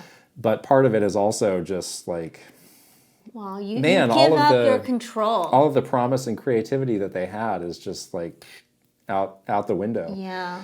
So that stings. And then there's been a lot of talk about them wanting to get away from licensed games because the license is obviously very expensive. Yeah. And, you know, people were pointing out that they no longer make FIFA, because they're no longer paying FIFA. That's right. That was a couple years ago. They're making their own soccer/football game, but it's not FIFA. Right. So people are saying, like, well, that was eye-opening for them, because it's like, well, now we have all this other money, and people still seem to like the game, so maybe we could do this with other things. So it's kind of like a whiplash of like, what are you into? What do you want to do? I don't understand. I'd be curious if they would ever do that with Madden, which like they are the sole rights holder of the NFL. And for years, like, people have been saying, like, gosh, it would be nice to let some other people make a football game. Maybe we're closer to that reality than we think. That could be cool. So, just bad news all around. Yeah, it seems very confused over there. At EA, or I mean, it just seems to be, again, like, you know, strategy of the week. Yeah. We are reinforcing our efforts on our strategy of blah blah blah. But what's the blah blah blah today? Yeah. I don't know. Exactly. Right. So stick to the plan. Now everybody's coming out of the woodwork to talk about a video game crash. We've tweeted about it. Other people have come out and say, don't call it a crash, because very, very correctly, the market is still growing. Like, people are still into video games. People are still buying video games. It's different than what, I think it's different It's a different kind of crash. Right. So the 80s crash, like people were out on video games. Yeah, they were like, this is lame. Because the market was saturated with junk. And they're like, video games suck. Yeah. So we're just not interested in this. And then Nintendo had to come in and really rebuild the confidence and rebuild the market. Yeah. So this is kind of a different thing where the products are still selling well. People are hyped about these products, but kind of the business of how they get there and the players that involved are kind of crumbling. Right. So it is different. But I do think there are parallels. In the 80s, like there was kind of a transformative thing that happened, like where some people got out of games, new people got into games. There were different types of experiences that came around as a result of knowing like what people didn't like. I could see that happening here. Like it feels more like a transformative moment, like turning the page to a new chapter on the industry. So again, maybe crash is not the best word. I mean, easy for us to say. We haven't been laid off, at 19 companies. Those people might think it's crashing. But definitely something big is happening to the industry that everybody, I think, should take note of and try and understand what is happening and why. Yeah, and I think this is, effects from the pandemic that we're still feeling. I also think that it's one of those things where for a long time, these big companies, these big, platform holders, IP holders, they're doing that thing where I think the phrasing is you rob Peter to pay Paul, where you're just like, you're kind of like, that you can't sustain this for a long time, but you are trying to strike while the iron is hot, where people were just like throwing money at entertainment because that was the only thing that we had to do in the pandemic. Yeah. Now you're like paying the price though for those kinds of decisions that were not long-term sustainable business decisions. So now there needs to be like a major shift in order to continue on. And I think it's painful when some of that it means layoffs. It's terrible. But it also is one of those moments where you're like, do it right and you might be all right. You're going to be okay, but do it wrong and that's it. You're done, So it's like a make or break moment, I think, for a lot of brands. And yeah, I think we're watching it sort of unfold right now. And who knows what that means, for the rest of this year. But I think there's going to be some big decisions that people are going to have to make that will either make or break them. Another potential parallel from the 80s, who emerged as the big victor and big savior, Nintendo. Who's set to emerge again as the big winner. Probably Nintendo. Yeah. So yeah, let's be careful in making comparisons to the 80s crash because it's not exactly the same, but there are some interesting parallels, connections that are worth looking at. Because history sometimes does repeat itself. Yes. Exactly. Last story, Remedy, who makes Alan Wake and Control, they have reacquired the rights to the Control IP from 505 Games. They paid a whopping, where's the amount? 17 million euros for that. Seems like a good deal to me. It's not bad. Under 50 milli? It's not bad. Yeah, I mean, that's part of, when potentially when you sign on with a publisher, you might have to give ownership of the IP to them. Yeah. And I think Remedy now has a good bit of momentum and is learning a lot about doing things themselves where they feel like, we released Alan Wake on our own. It sounds like it was a moderate success, maybe not like a breakaway success, but solid enough for them to feel like, we're heading on the right trajectory and let's try and, have control over control so that we can, really dictate the future and our own destiny going forward. And I'm sure they're seeing all the stuff that's happening around them and being like, I'd rather be the one making the decisions than some other, business partner that we have. Maybe has no visibility into your day-to-day. Yeah, and frankly may not care that much. So I think this is smart. And there were other stories last week too. Toys for Bob. I'm still confused by what's happening with Toys for Bob. And then also like some of the Embracer companies were trying to get away. They're trying to pay out their contracts. That's like a new trend of like, we are reclaiming our independence from these large acquisitions. Well, I think these large companies are losing. People are losing a lot of faith in these large companies. Because clearly, you could cancel projects and lay off people at the drop of a dime. And I'm sure people are like, I don't like this. Right. And I'd rather, not have the safety net of a big corporation and just go out into the world and do it my way, and fail or not fail, we'll just see. Remedy is, I think, one to keep an eye on over the next couple of years of, typically it's like a lot of indies taking this approach, but with smaller games. But Remedy showing a path for like a larger game. Like, how can the developer really do beginning to end services and development and launch and all of those publishing services that typically you need to have somebody else do. Yeah. So that'll be interesting to keep an eye on. Yeah. Go Remedy. That's the news. You can do it. What a confusing news segment that was. Oh, there's a lot going on. Not all of it good, though. No. Yeah. Let's move on to questions. We get each and every question from our Patreon community. Check us out today at patreon.com/KitandKrysta. First question's from Gartooth. It was announced that the next major Pokemon release in Pokemon Legends ZA would be arriving in 2025. This, combined with the widespread media reports of Switch 2 being pushed to 2025, has many fans wondering how Nintendo can keep momentum running and survive 2024 without either a new console or a holiday Pokemon game. What do you make of the outlook for 2024 for Nintendo right now? Since you were both at Nintendo through the final years of past consoles like Wii and Wii U, do you think Nintendo has any strategies or lessons they took from those times that could see them apply this year to maintain audience interest? Yeah, it is looking a little dicey for what potential games could tide Nintendo over for the rest of this year if Switch 2 is indeed coming out early 2025. I think Nintendo has learned a few lessons, I hope. One is that the speed of decline is fast. It's faster than you think. Yes. You might think, after releasing such amazing financials just a few weeks ago, and looking at really amazing numbers, celebrating a 7-year anniversary with a player base that's still very engaged with the system, hopefully they're not lulled into any sort of false sense of security with those things happening, because we had those things happening during the Wii era. And then the crash was so fast and so steep that it really took people by surprise. So I hope that they learned that lesson and they have something to help them cushion that fall. Yeah. And hopefully there's no fall at all. Hopefully it's just a nice, smooth, you got the wind underneath you still, you just sail through to the next thing. Like that would be the best case scenario.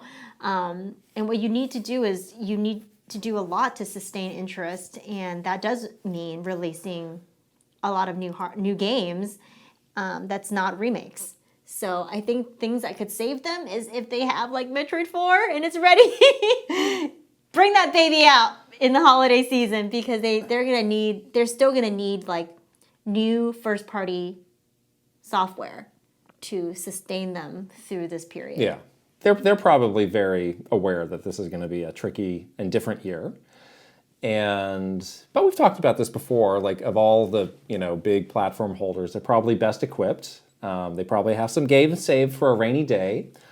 I had an interesting thought recently of like, what if, because everybody's like, oh, well, how are they going to keep the Switch going? How are they going to keep interest going? Like, what if they surprise us with like, remember the mini consoles, NES Mini?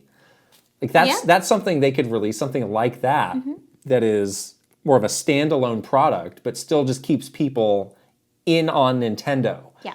It's obviously not, helping the Switch, but it is better than just forgetting about Nintendo altogether. Nothing happening, right? It's like you're keeping connected to this company, keeping connected to this IP.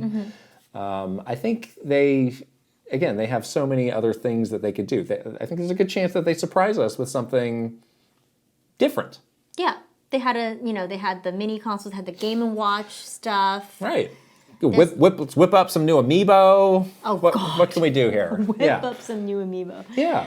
Yeah, this is definitely a time where they can get a little creative, and they definitely have Jump rope challenge too. Here we go. Oh, jump rope challenge! Why did they take that game off? I think it was fun. There's a reason.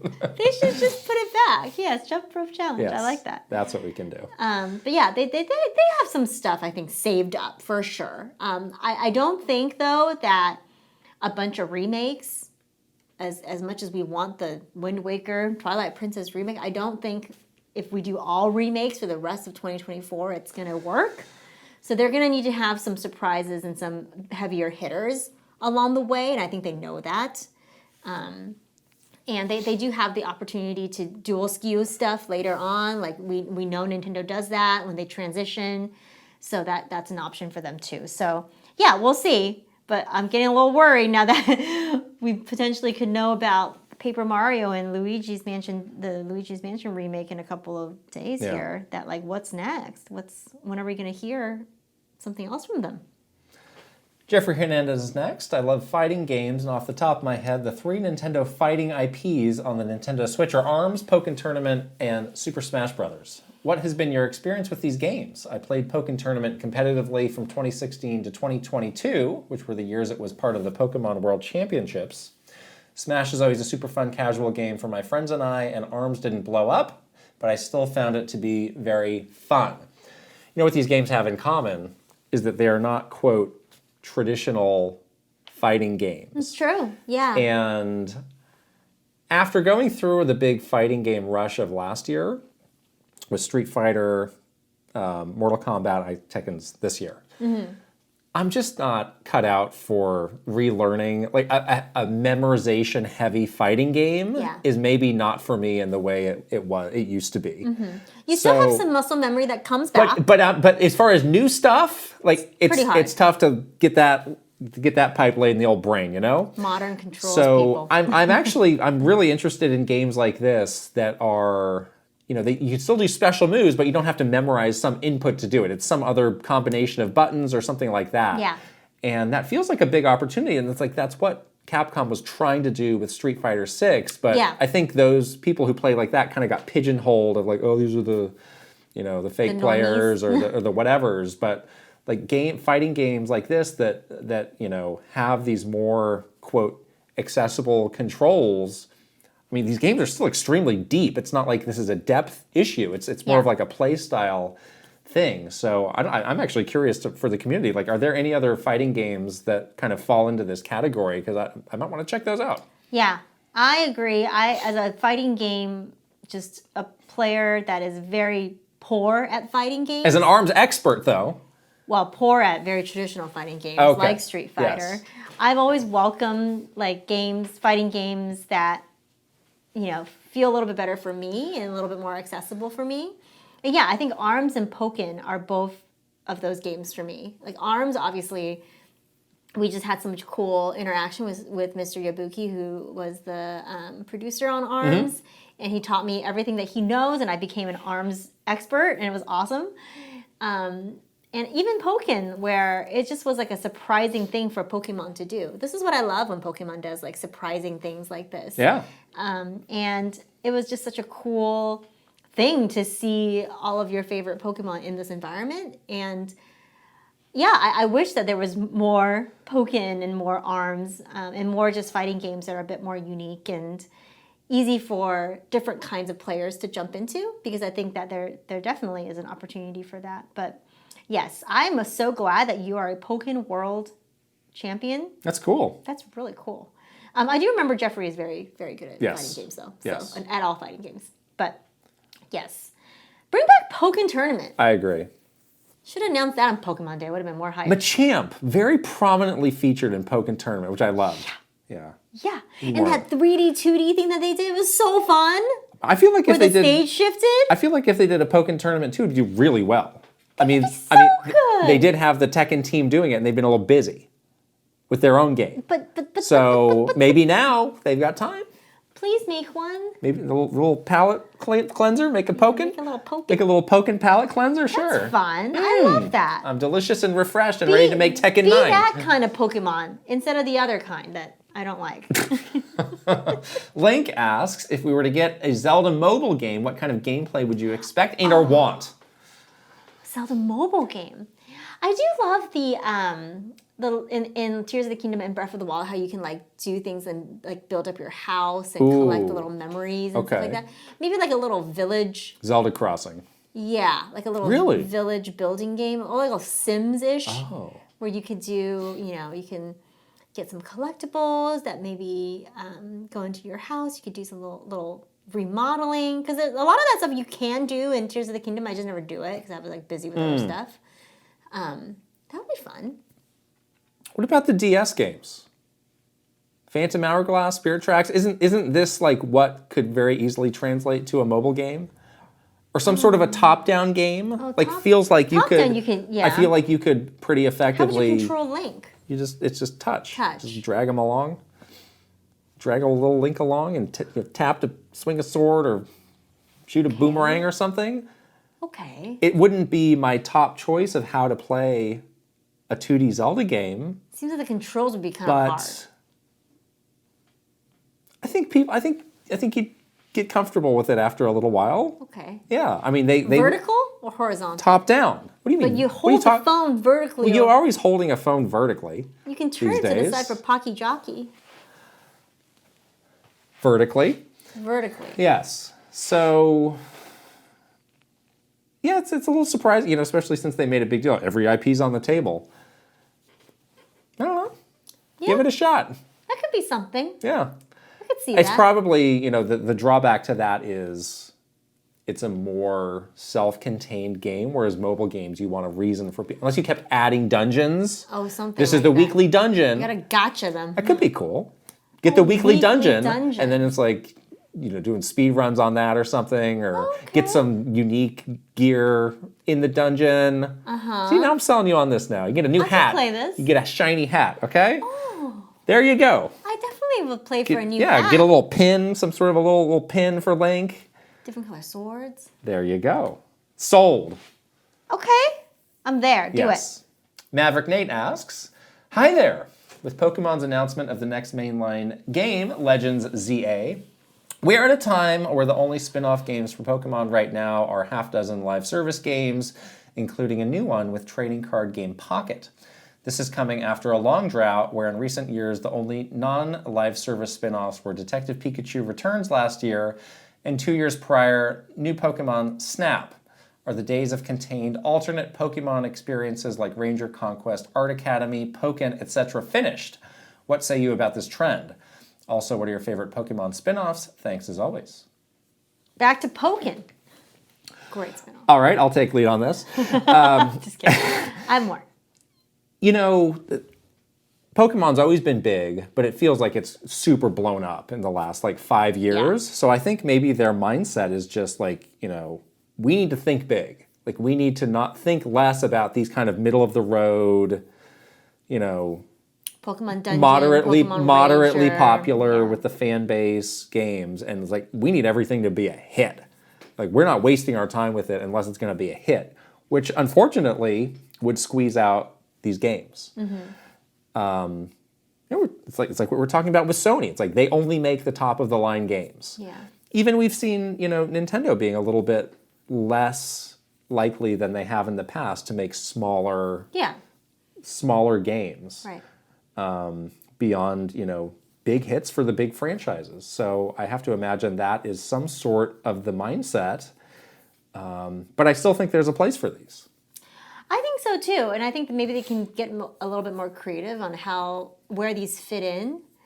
But it's clear that there is a lot of opportunity for these, and there is a lot of different ways for somebody to be either introduced to Pokemon or be, re-excited like me for Pokemon. There's a lot of different ways in that you could do with some of these spin-offs. So I hope that they find a place for these and they're not so focused on just making huge mainline Pokemon games that take years and years and years. Right, because again, if the game takes longer to make, you need something else to fill the gap between the new mainlines. Right. So it does make sense to have these. I don't know if you consider Pokemon Unite to be a game like this. I loved Pokemon Unite. Because it has the trappings of a mobile game or a live service game. But I would probably put that as my favorite of all of those, even though I understand why it doesn't quite fit with the other examples here. Yeah, that's a great game. And I have fallen off that game, but I used to play that game every single day. Yeah. Because it was such an easy game to just have a quick little experience. And I wish that they had more games like that. A game that you can have more contained, quick experiences in. I think those are the best kinds of spin-off games. So yeah, if they can take that sort of route, Pokemon was like that. You can have like a very quick experience there. I do have a soft spot in my heart for Pokemon Art Academy.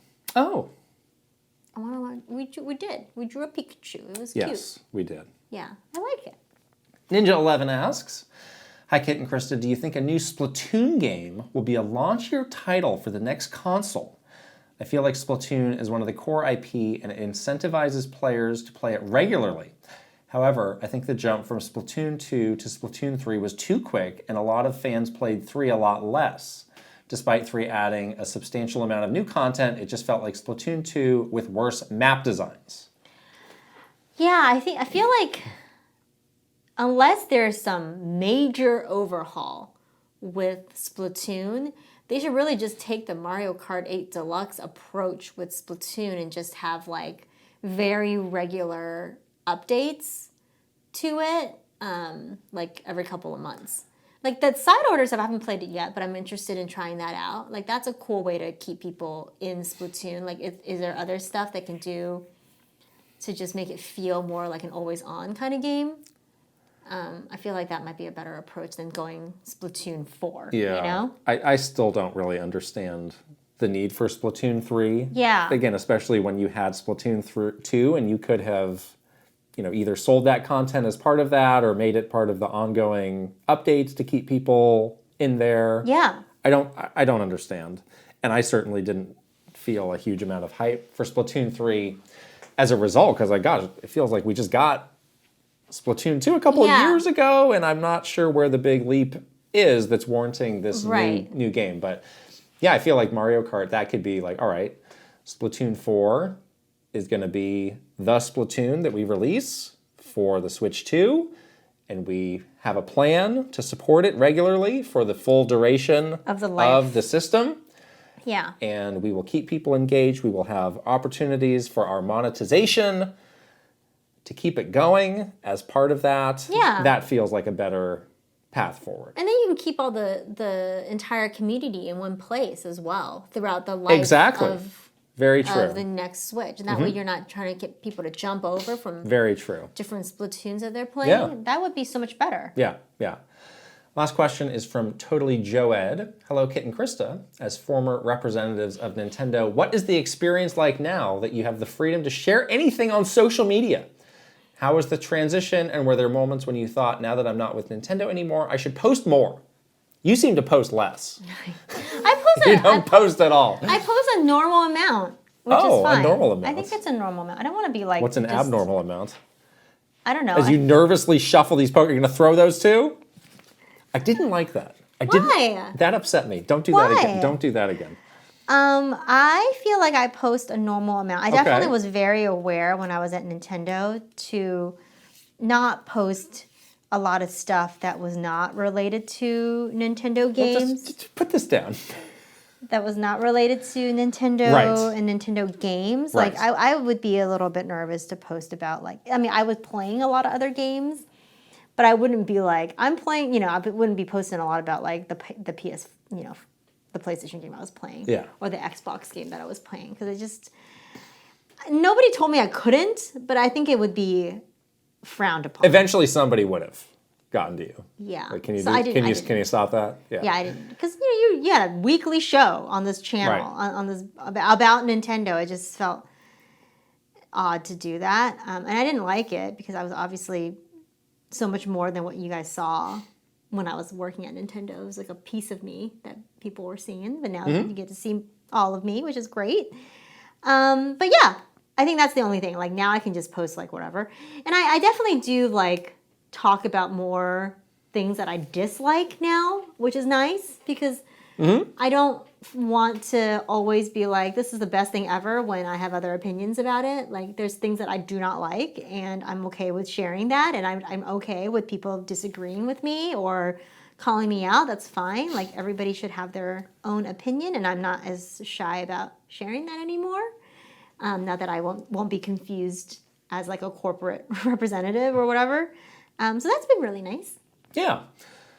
I feel like I post roughly the same, but and sometimes I ask like, well, why don't I do it more? And I think it's because we have this podcast, which is like just an outlet for all these thoughts. Yes, exactly. And sometimes it's a better forum for these thoughts versus like a tweet where it's like you don't have the space to fully communicate a thought. Or have a discussion about it. Or it's going to get misunderstood or something like that, which is annoying. So yeah, it's great that we have this, and this is kind of just an ongoing, place that we can do it and get these thoughts out there and then have a good conversation and comments with this. So sometimes this just feels like a better place for it. Yeah. Whew. There's some questions. Wow. Great ones, too. I feel like we had a monster of an episode again, but a good one. Yeah. Well, let's wrap it up strong with some shout-outs. First shout-out goes out to our final boss, the one and only. There he is. Aaron Hash. Signed up to be a boss again, which is awesome. That means he's not sick of us yet. Yeah, we haven't been fired yet. We haven't been fired, which is exciting. So thank you, Aaron.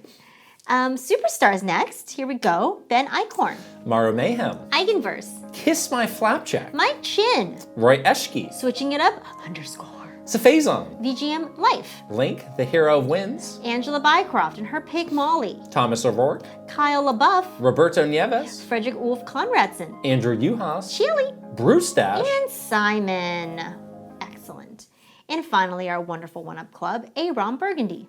Alejandro. Astro Dev. Awesome 46. Bad Moon Horizon. Benji B. Bookham Dano.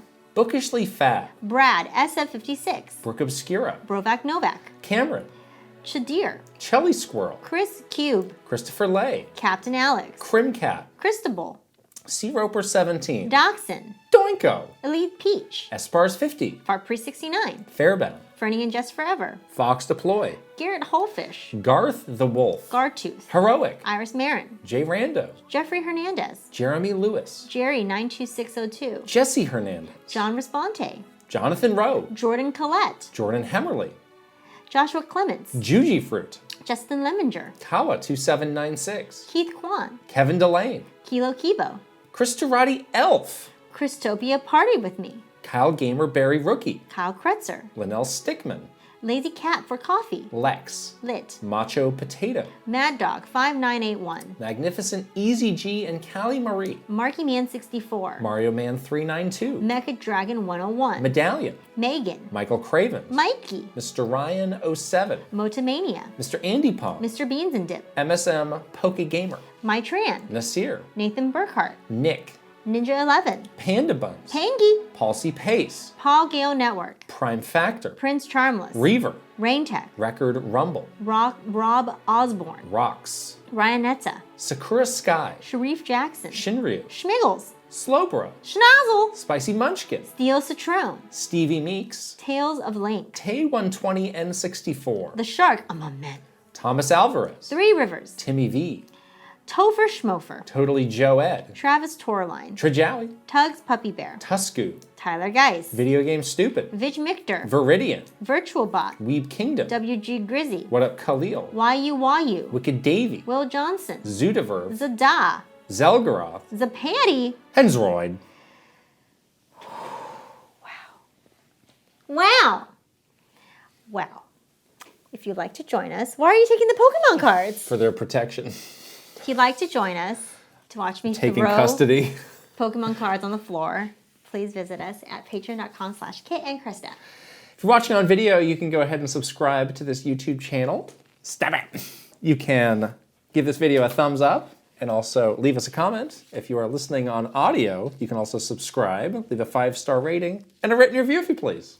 Okay, we're gonna leave now. I'm gonna throw these cards in the air. Do not do that. Really? I'm gonna be mad if you do that. gonna do it. Don't do it. Bye! No!